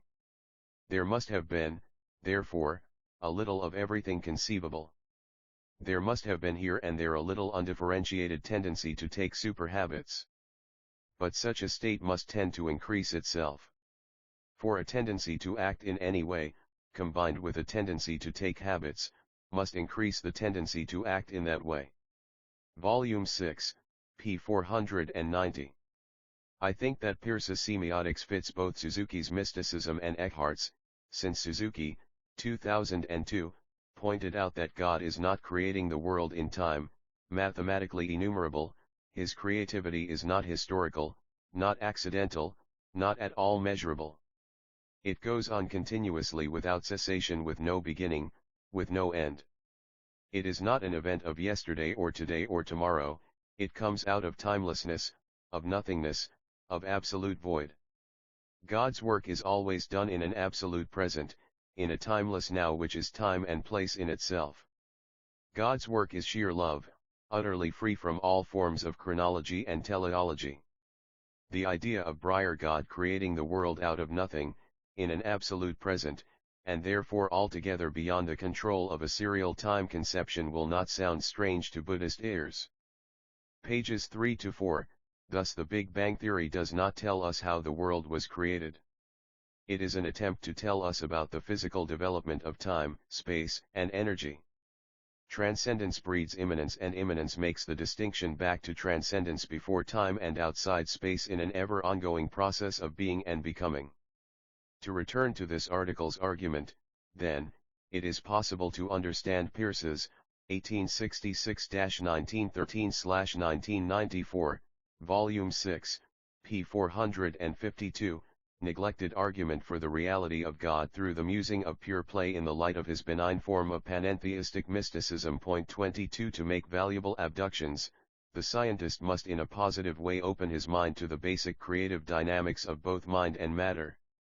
Many mystics speak of emptying the mind, being simple, going beyond the ego, and letting God in. But this is not to be understood as divine and intentional messages from a personal God or the perception of some ready-made and exact transcendental ideas.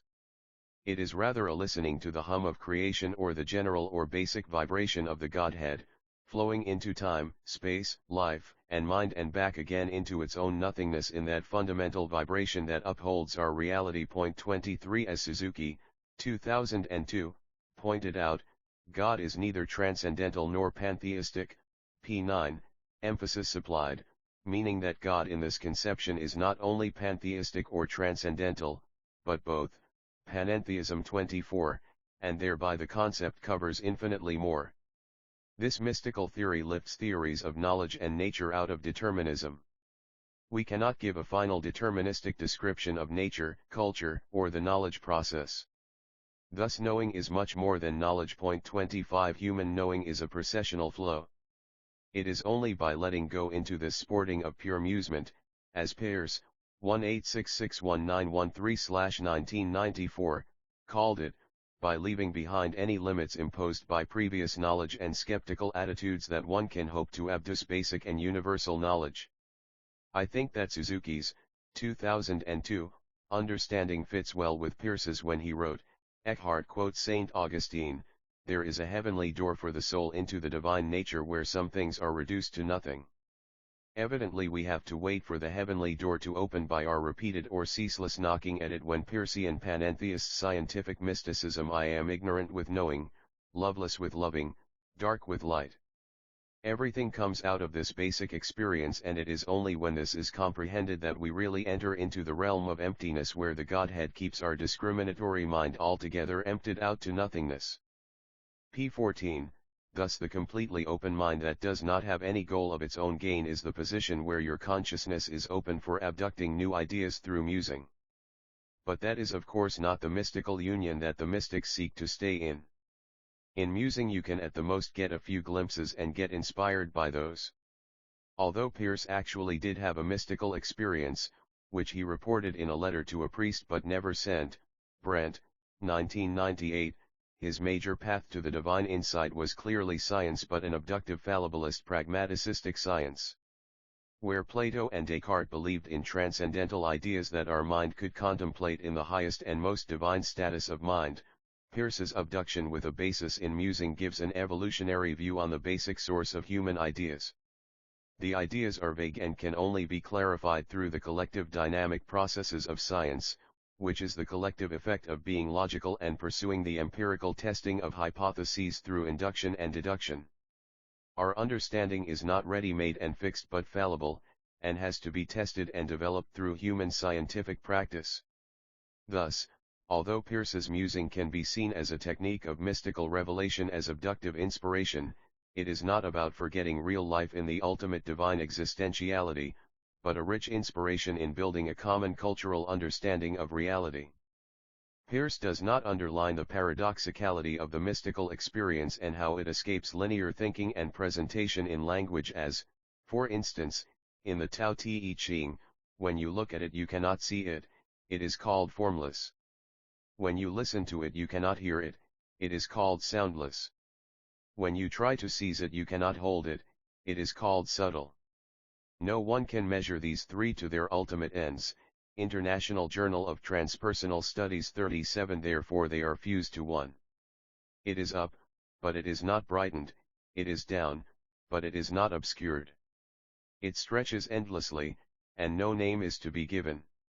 It returns to nothingness. It is called formless form, shapeless shape. It is called the intangible. You face it but you cannot see its front. You follow it but you cannot see its back.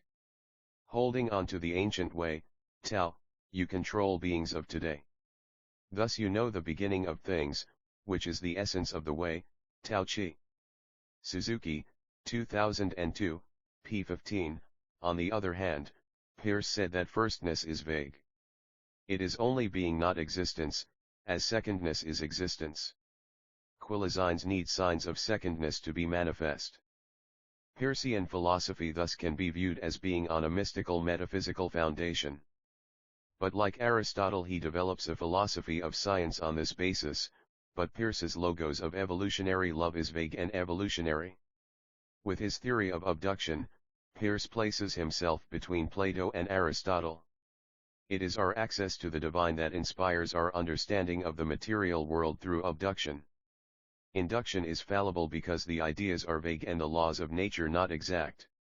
We have to deduce tests from our abductively created theories and then make inductions from them to test our fallible theories and keep on correcting them in the hope of a steady evolutionary improvement of our society's knowledge basis.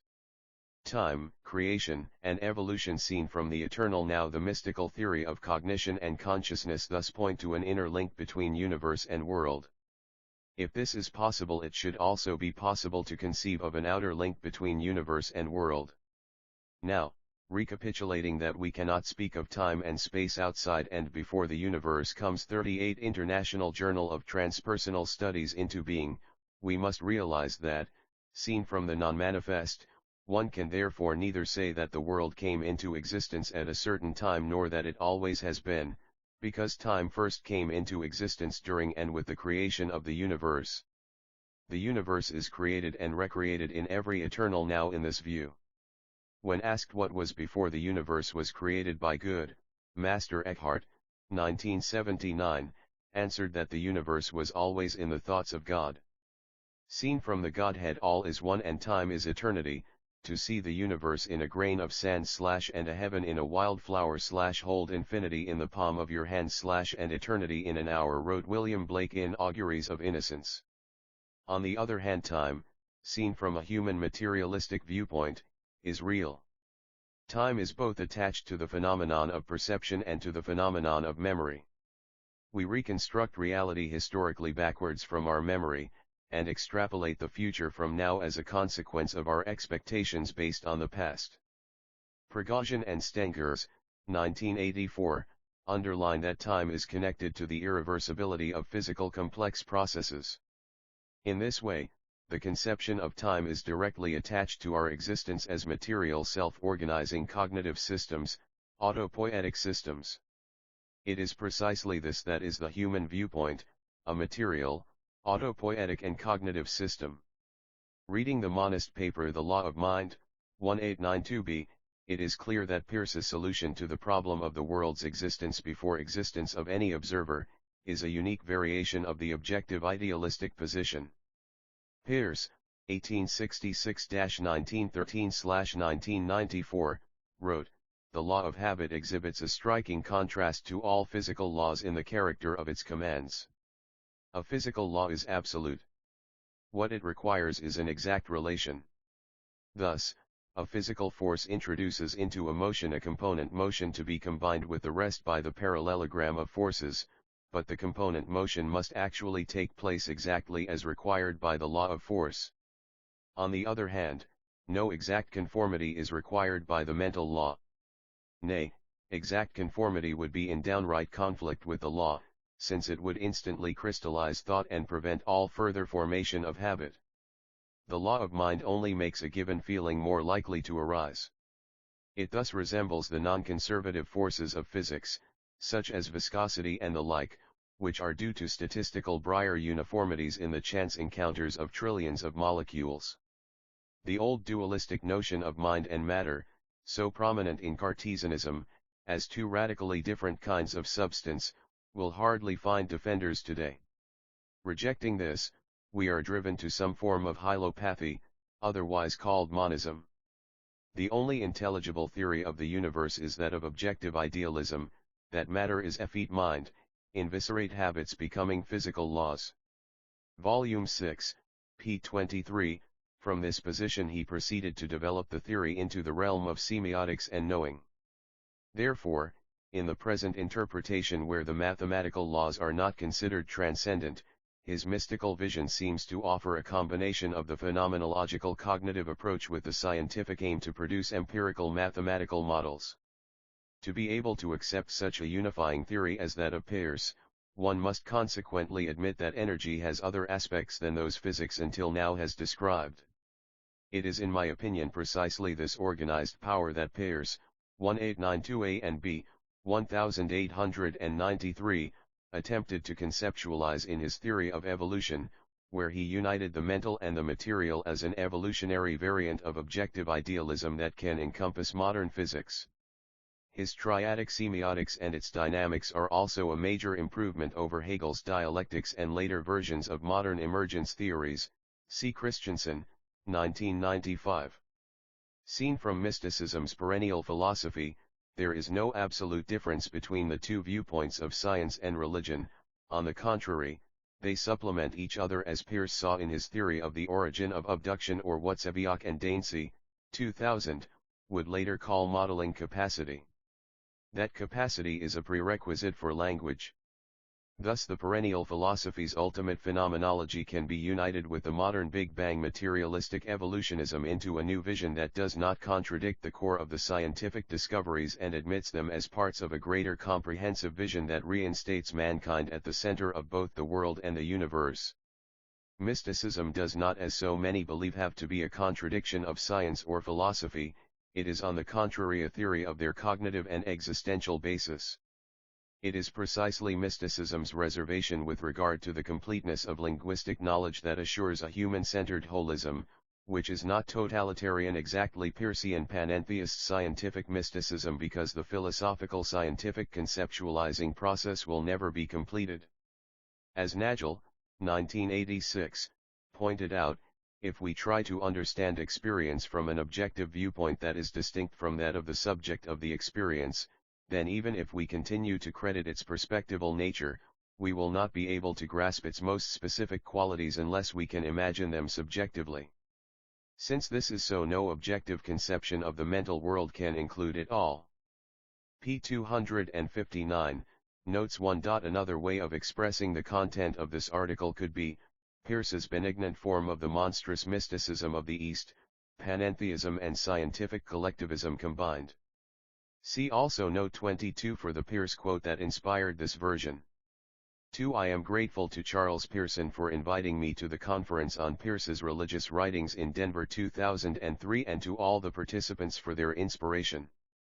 Special thanks go to Michael Raposa, 1989, for sending me his masterpiece of a book, Peirce's Philosophy of Religion, which really opened my eyes for this aspect of Peirce's philosophy.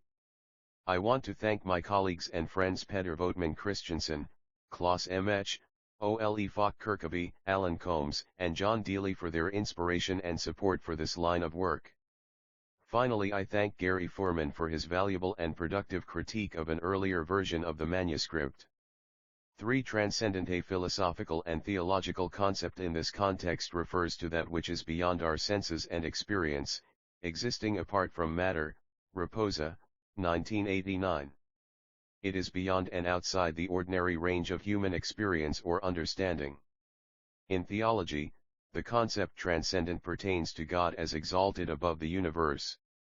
4. In Baldwin's dictionary, to which Peirce contributed, panentheism is described as a name given by Krauss to his attempted reconciliation of theism and pantheism, the doctrine that God is neither the world, nor yet outside the world, but that the world is in him, and that he extends beyond its limits. Vol. 2, p. 255, International Journal of Transpersonal Studies 39. The term panentheism is Greek for all in God, Panentheos. Panentheism posits a God that interpenetrates every part of nature, but is also fully distinct from nature. God is part of nature, as in pantheism, but still retains an independent identity. Panentheism is a metaphysics which posits that God exists and interpenetrates every part of nature, and timelessly extends beyond as well.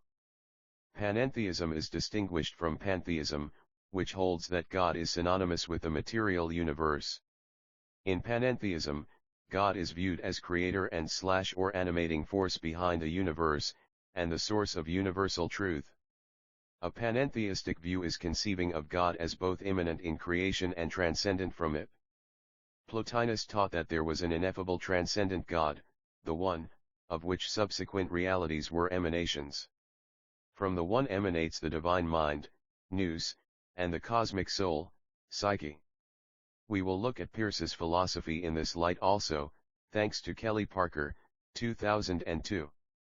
The German philosopher Karl Christian Friedrich Krauss, 17811832, seeking to reconcile monotheism and pantheism, coined the term panentheism, all in God, in 1828. This conception of God influenced New England transcendentalists such as Ralph Waldo Emerson. Panentheism was a major force in the Unitarian Church for a long time, based on Ralph Waldo Emerson's concept of the Oversoul. It is well known that Peirce was influenced by the Transcendentalists and the Unitarians, see Note 22.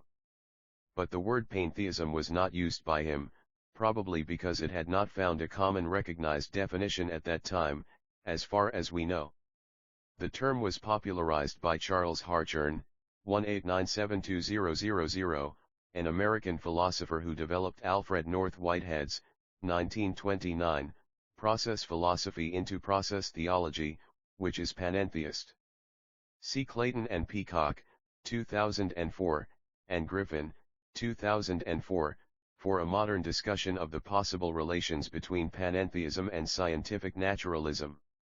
5. The Eastern Orthodox and Oriental Orthodox churches also have a doctrine called panentheism to describe the relationship between the uncreated, God, who is omnipotent, eternal, and constant, and his creation.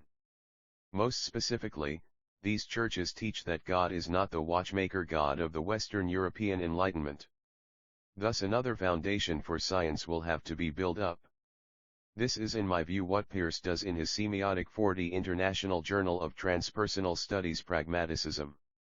Likewise, they teach that God is not the stage magician God who only shows up when performing miracles.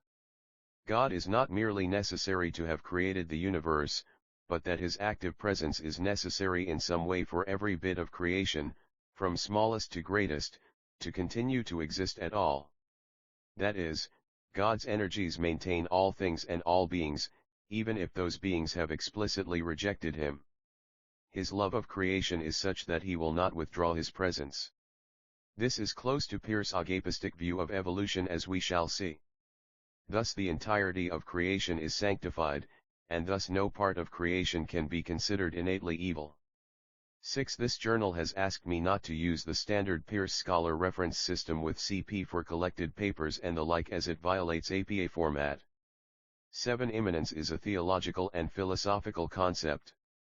It is derived from the Latin words, in and manere, the original meaning being to exist or remain within. 8. Firstness has no concrete forms, only potential qualities. 9. The following pages owe a lot to Kelly A. Parker's, 2002, brilliant article. He has found a lot of quotes and inserted them in a meaningful order, which I have borrowed as it fits into the view I have already started to develop in Breyer, 2007, 2008a. But the vision of the Neoplatonist features in Peirce's theory is of course his own theory. I see the similarity, but I think his hylozoism is at least as important, and in combination with Peirce's openness to the value of empirical science brings him closer to Aristotle. Still, his evolutionary thinking, including Darwin's understanding of evolution brought into a semiotic framework, makes him unique. The view I present here seems to fit well with Sherov, 1994. 10 Greek hyl, matter, literally, wood, and zoos, alive, living. The English term was introduced by Ralph Cudworth in 1678. Hylozoism in this context is the philosophical conjecture that all or some material things possess life, or that all life is inseparable from matter. It was a doctrine held especially by early Greek philosophers. Panpsychism is any system of thought that views all matter as alive, either in itself or by participation in a world soul, its processes, or some similar principle. Here Peirce's firstness is an interesting candidate. Hylozoism is different from the panpsychist idea of possessing a soul, but it does attribute some form of sensation to all matter, Breyer very much like Whitehead's pain experientialism. Hylozoism, it is not a form of animism either, as this tends to view life as taking the form of discrete spirits. Scientific hylozoism is a protest against a mechanical view of the world as dead, but at the same time upholds the idea of a unity of organic and inorganic nature and derived all actions of both types of matter from natural causes and laws. Hylozoism is maintaining that living and non-living things are, essentially, the same, and stipulating that they behave by the same set of laws. Peirce presents us with his own semiotics version of hylozoism based on his non-mechanical, evolutionary semiotic triadic laws. 11 In philosophy, hyle refers to matter or stuff. The Greeks originally had no word for matter in general, as opposed to any raw material suitable for some specific purpose, so Aristotle adapted the word for lumber for his ontology. It became the material cause underlying change in Aristotelian philosophy. It is that which remains the same in spite of the changes in forms. In opposition to Democritus' atomic ontology, hyle in Aristotle's ontology is a plenum or a sort of field. Aristotle's world is an uncreated eternal cosmos, but Peirce used the term in an evolutionary philosophy in a world that has an end and a beginning. 12 To get a more full understanding of Peirce's summum bonum, one will also have to go into his agapistic theory of love and the divine, which was inspired by the Apostle Paul. Peirce, 1893, see also Potters, 1997. 13 Here I am thinking of the ability to make observations and therefore distinctions, so important to the foundation of cybernetics and Luhmann's system theory through the work of George Spencer Brown. To make distinctions one needs to have qualia to, for instance, make a distinction between black and white. I posit that we need semiosis to produce a distinction, Breyer, 2008a. Triadic semiosis has firstness, potentiality and pure feeling as a prerequisite. One can hardly talk of time and space in firstness, and one needs secondness and thirdness to form the concept of firstness at all in a conscious mind. Firstness is the beginning and secondness is the end. Thirdness is the mediation between them. It is mind's tendency to take habits. 14 I have argued this point in Breyer, 2007, and followed George Spencer Brown's very clear theory development on this matter, showing that it lead him to much the same philosophical position as Peirce. Peircean Panentheist Scientific Mysticism. 15. I have chosen Maharishi Mahesh Yogi as a modern interpreter of Shankara's Advaita Vedanta, as his teacher was the leader of the order Shankara created. 16. But Heidegger was not a part of the mystical tradition's perennial philosophy. 17. A theory that was central to the Matrix movies, where only the enlightened one could see the Matrix, the real reality, and therefore manipulate time and space. 18. Peirce defines mystical theory the following way: mystical theories, by which I mean all those which have no possibility of being mechanically explained. Peirce, 1866-1913-1994, Volume 6, p. 425. 19 Eugene Taylor, 1995, wrote about Suzuki's story and interaction with American pragmatism. Daitsuke Suzuki was born in Kanzawa, an area north of Tokyo, in 1870 into a family of Renzei Zen lineage. When he finished his schooling he became a teacher in a small fishing village until his mother died, when he moved to Tokyo and began taking classes at Tokyo Imperial University. Suzuki entered Zen training at this time under Setsuman Roshi and began with koan training under the master Kasen. Thereafter, under Soyen Shaku, he lived for 4 years in the strict life of a novice monk at Engakuji. Here Suzuki also came under the influence of Kitaro Nishida, a Japanese thinker well versed in German idealist philosophy, whom Suzuki was later to introduce to the writings of William James. During this time Suzuki undertook the first of his many translation projects, rendering Dr. Paul Carus's Gospel of Buddhism into Japanese. Suzuki was invited by Paul Carus to come to the United States, where he was to undertake the translation of Chinese and Japanese texts for Carus's business enterprise, the Open Court Publishing Company. Meanwhile, the invitation from Carus seems to have precipitated a crisis in Suzuki's Zen practice, which had become very intense in his 4-year struggle to master the meaning of his koan, mu, meaning no thing. Just before he left, according to his teachers, Suzuki experienced self-realization. In honor of this occasion his teacher Soyen Shaku gave him the name Daises, meaning great simplicity. Suzuki arrived in San Francisco in February 1897. His first project for Carus International Journal of Transpersonal Studies 41 was an English rendering of the Tao Te Ching, the famous Chinese classic attributed to Lao Tzu, followed by Ashvaghosha's Awakening of Faith in the Mahayana. He also began work at this time on his first book, perhaps one of the most influential for American readers, his Outlines of Mahayana Buddhism, which sketched the mystical aspects of Buddhism before it came to Japan. In all, Suzuki spent almost 11 years working for Carus. Suzuki came into contact with the pragmatic American philosophy of William James and Charles S. Peirce. James and Carus were correspondents, while Peirce had published his pioneering series of cosmological essays in Carus' journal, The Monist, in the early 1890s. N.P. 20. God made the world good, wishing everything to be like himself. To this end he brought order into it and endowed it with soul and intelligence. Let me tell you then why the Creator made this world of generation. He was good, and the good can never have any jealousy of anything. And being free from jealousy, he desired that all things should be as like himself as they could be.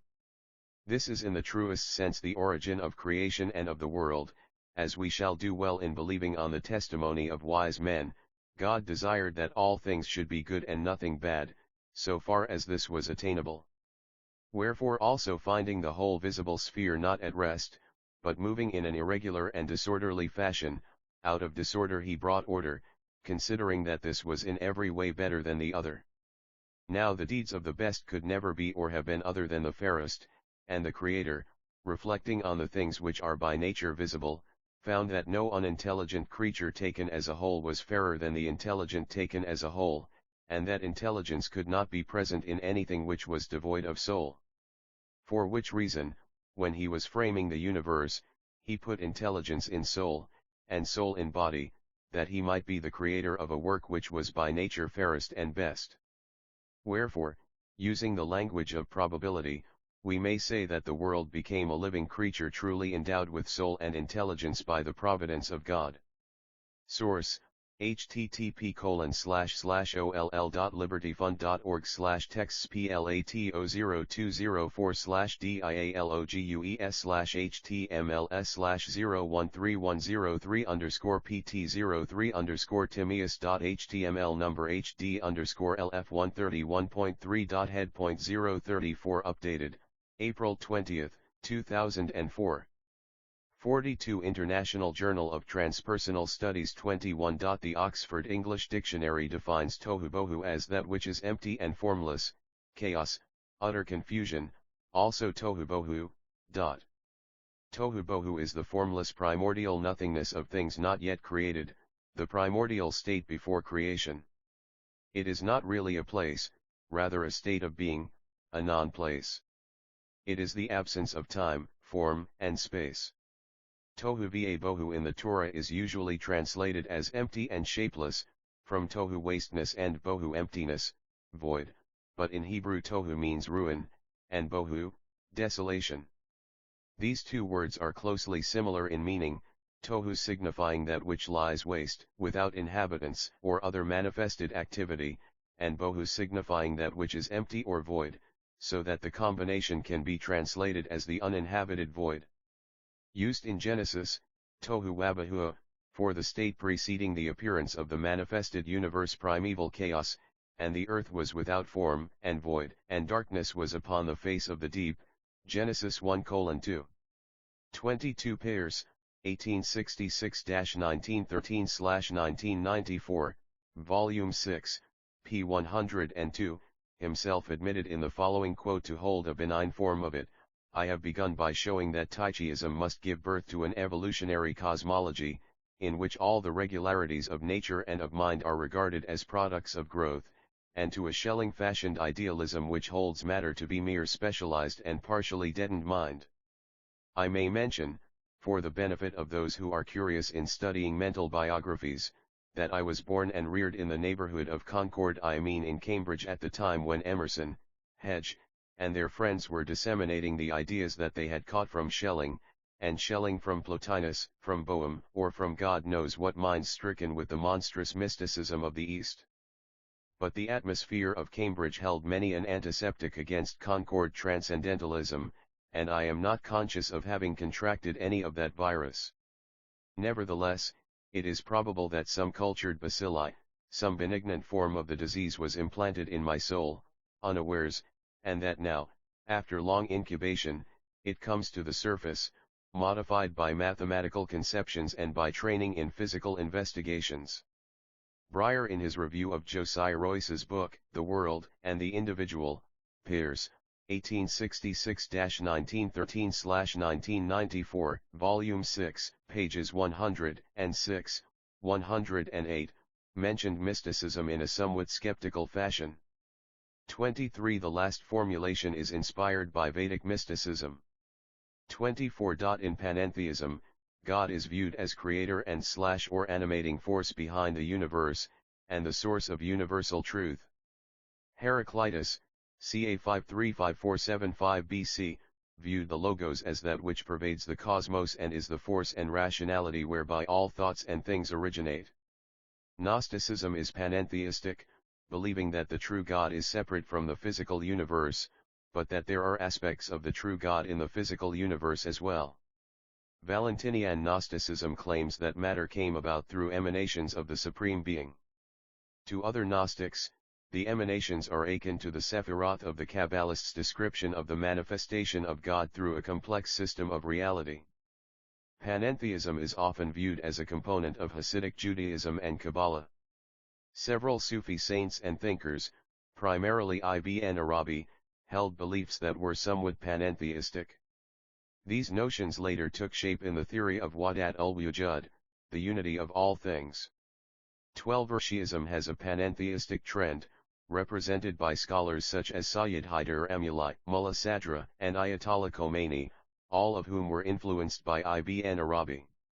Many interpretations of Hinduism can be seen as panentheistic, and the first and most ancient ideas of panentheism originate in the Bhagavad Gita. For example, Lord Krishna saying to Arjuna, I continually support the entire universe by a very small fraction of my divine power, has been interpreted to support panentheism, Bhagavad Gita, chapter 10, verse 42. Panentheism is the view that the universe is part of the being of God. It holds that God pervades the world, but is also beyond it. He is immanent and transcendent, relative and absolute. This embracing of opposites is often called dipolar. For the panentheist, God is in all, and all is in God. 25. Hence the title of the journal, Cybernetics and Human Knowing. References: Appel, K.O.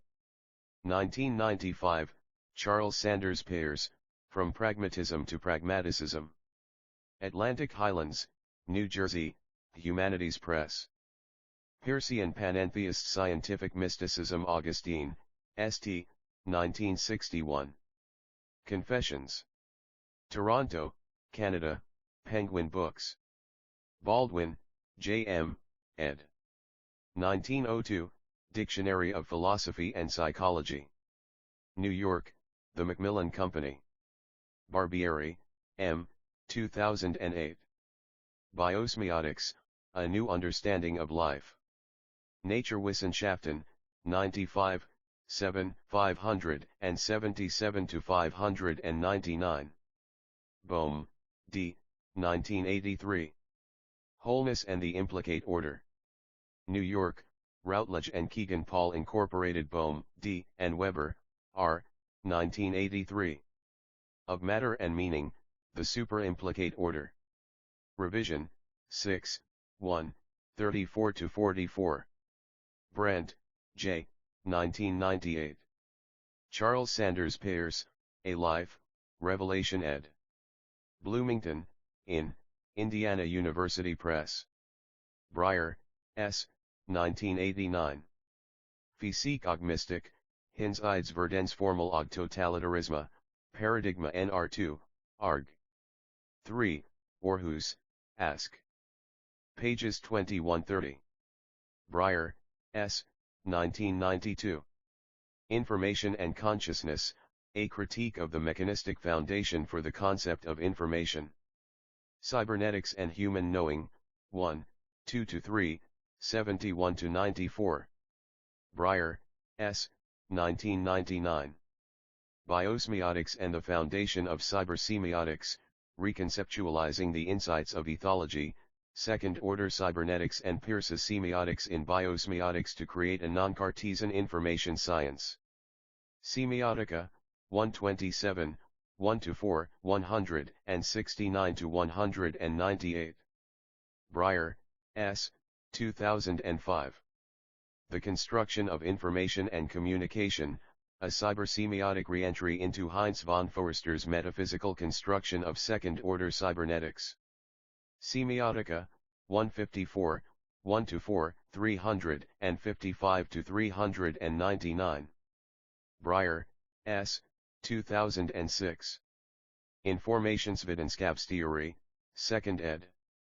Frederiksberg, Denmark, Forlaget Samfundslitteratur. Breyer, S., 2007. Applying Luhmann's system theory as part of a transdisciplinary frame for communication science. Cybernetics and Human Knowing, 14, 2-3, 2965. Breyer, S., 2008. A Cybersemiotics, Why Information is Not Enough. Toronto Studies in Semiotics and Communication. Toronto, Canada, University of Toronto Press. Breyer, S., 2008b. The Paradigm of Peircean Biosemiotics. Signs, 2, 30-81. Retrieved February 1, 2007 from http://vip.db.dk/sign/articular/Breyer %sign 20 left (2008 right %sign 20 the %20 paradigm %20 of %20 Peircean %20 biosemiotics.pdf Breyer, S., 2008c. Bateson and Peirce on the Pattern That Connects and the Sacred. In J. Hoffmeyer, ed., A Legacy for Living Systems, Gregory Bateson as a Precursor for Biosemiotic Thinking, pages 229-255. London, Springer Verlag. International Journal of Transpersonal Studies 43 Kyasin, p. 1999. Revisiting a Neglected Argument for the Reality of God. Retrieved January 19, 1999 from RSB website http://members.door.net/rsb/menu/library-about/kyasin/revisit.htm Christensen, P.V., 1995. Habit Formation and the Thirdness of Signs. Roskilde, Denmark, Imfufa. Text number 307, Roskilde University. Clayton, P. and Peacock, A. 2004. In Whom We Live and Move and Have Our Being, Panentheistic Reflections on God's Presence in a Scientific World. Cambridge, UK, William B. Eerdmans Publishing Company. Darwin, C. 1998. The Origin of Species. New York, Random. Original work published 1859, Dealey, J. 2001. Four Ages of Understanding, the first postmodern survey of philosophy from ancient times to the turn of the 21st century. Toronto, Canada, University of Toronto Press. DeMarco, J. 1972. God, Religion, and Community in the Philosophy of C.S. Peirce. The Modern Schoolman, 49, 331-347. Descartes, R. 1984. The Philosophical Writings of Descartes, Vols 1-2, J. Cottingham, R. Studhoff, and D. Murdoch, Transaction. Cambridge, UK, Cambridge University Press. Ekbia, H.R., 2008. Artificial Dreams, The Quest for Non-Biological Intelligence. New York, Cambridge University Press. Eckhart, M. 1941. Meister Eckhart, R. B. Blackney, Transaction. New York, Harper and Row. Original work published 1929. Eckhart, M. 1958. Selected Treatises and Sermons, J. A. Clarke and J. V. Skinner, eds. London, Faber. Eckhart, M. 1979. Predikener og Traktater, Oversat og Idle det af Marcus. Copenhagen, Denmark, Sankt Ansgars Forlag. Fuller, S. 1998. An Intelligent Person's Guide to Intelligent Design Theory. Rhetoric and Public Affairs, 1, 603-610. Fuller, S. 2002a. An Intelligent Person's Guide to Intelligent Design Theory. In J. A. Campbell and S. Meyer, eds. Darwin, Design and Public Education, pages 533-542. Ann Arbor, M.I., Michigan University Press. Fuller, S. 2002b. A Catholic Stance Towards Scientific Inquiry for the 21st Century. In B. Babbage, ed., Philosophy of Science, Van Gogh's Eyes, and God, Hermeneutic Essays in Honor of Patrick A. Heelan, S.J., pages 403-410. New York, Springer. Griffin, D.R., 2004. Two Great Truths, A New Synthesis of Scientific Naturalism and Christian Faith. London, Westminster John Knox Press. 44 International Journal of Transpersonal Studies Happold, F.C., 1973. Mysticism, A Study and an Anthology. New York, Penguin Books. Heidegger, M., 1962. Being and Time. New York, Harper and Row. Original work published 1949, Husserl, E., 1997. Phänomenologiens IDE, Copenhagen, Denmark, Hans Reitzels Verlag. Original work published 1907, in English, Husserl, E. 1999. The Idea of Phenomenology. New York, Springer, Husserl, E. 1999. Cartesiansk Meditationer.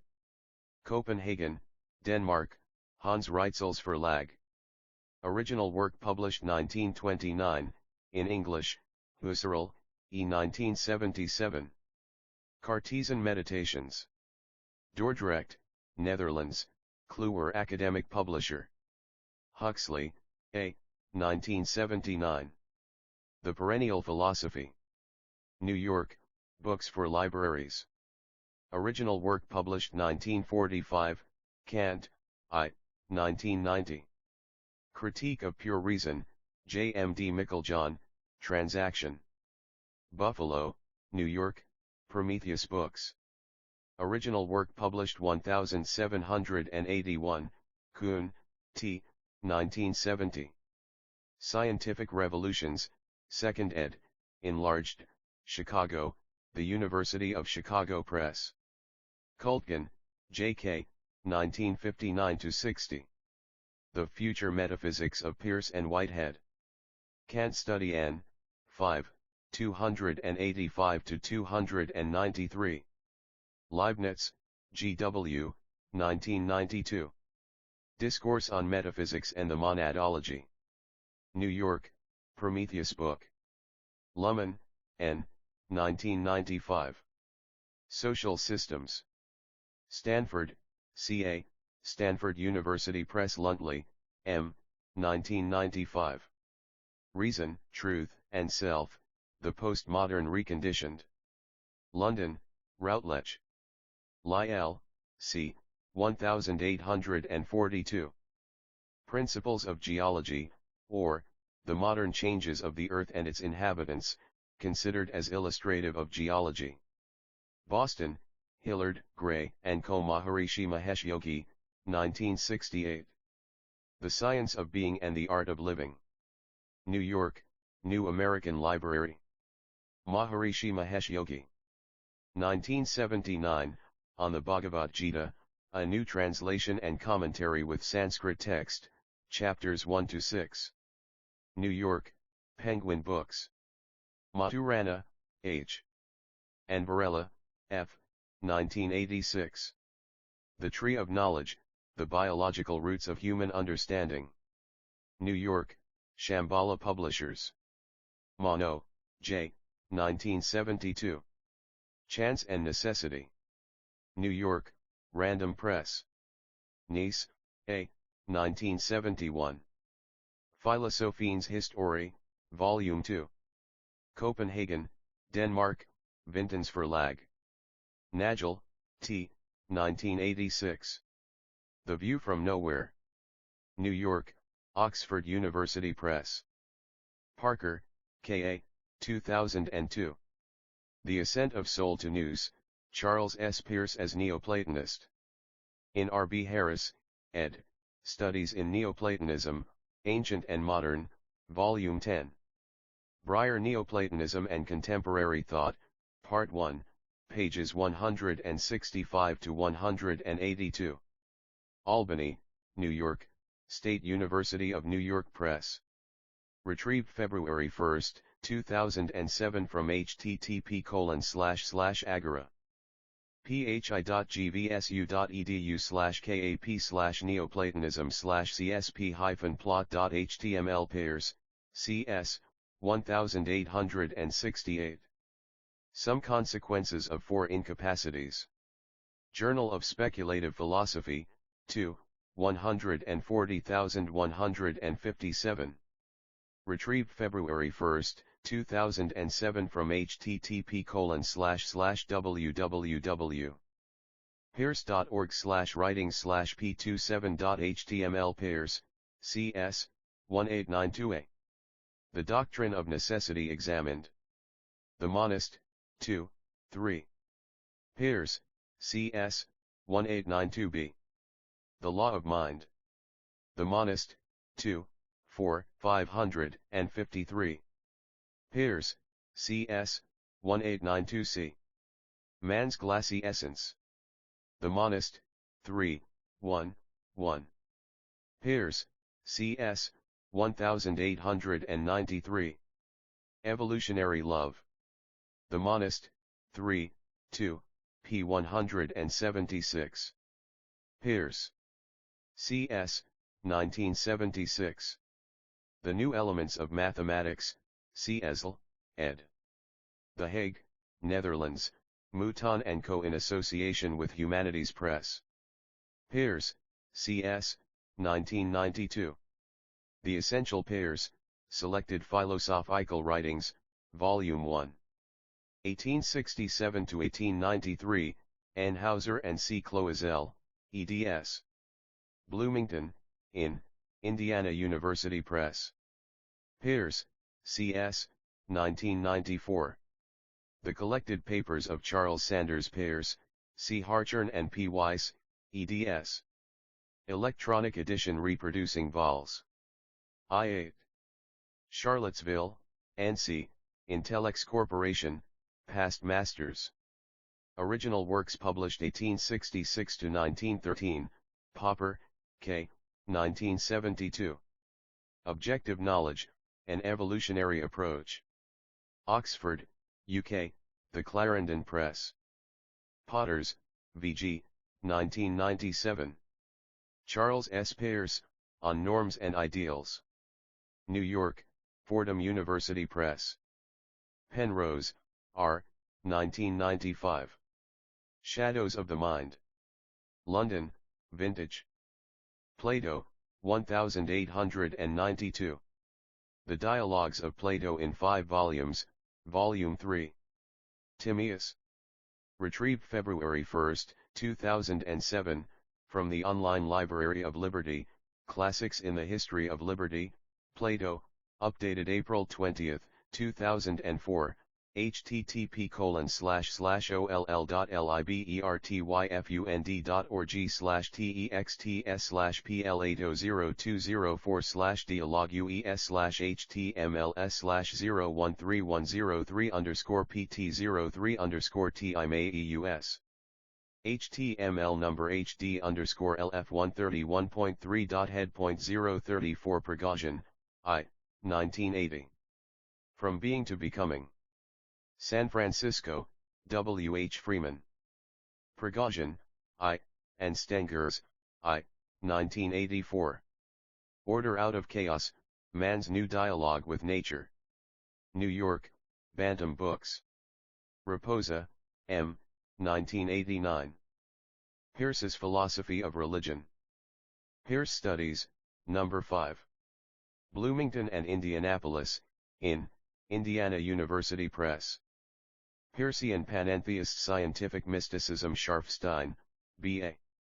1978, Philosophy East/Philosophy West. Oxford, UK, Basil Blackwell. Searle, J., 1986.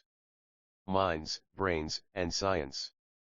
New York, Penguin Books. Sabiak, T., and Dainsey, M., 2000.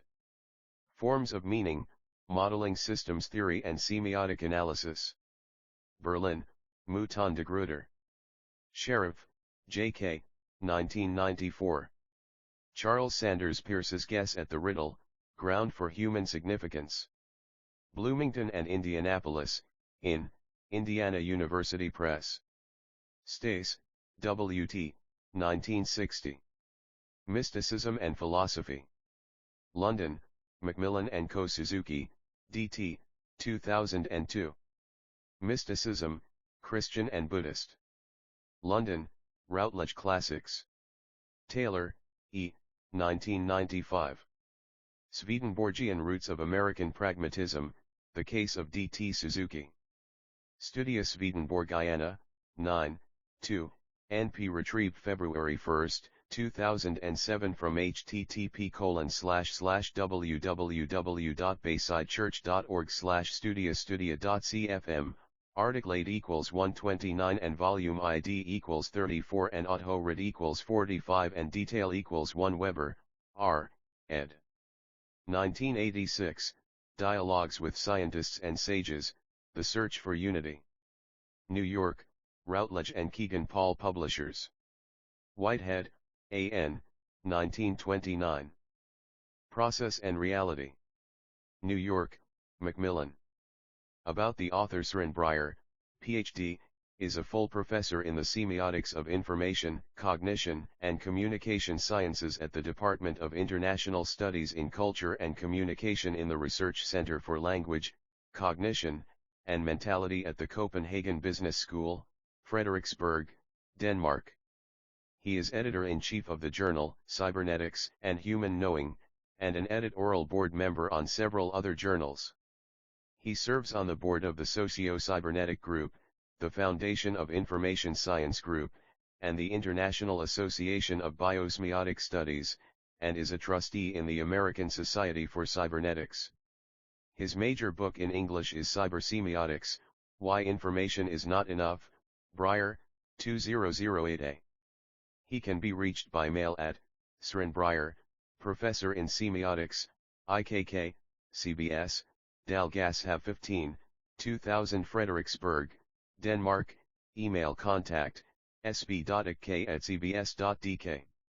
International Journal of Transpersonal Studies 45.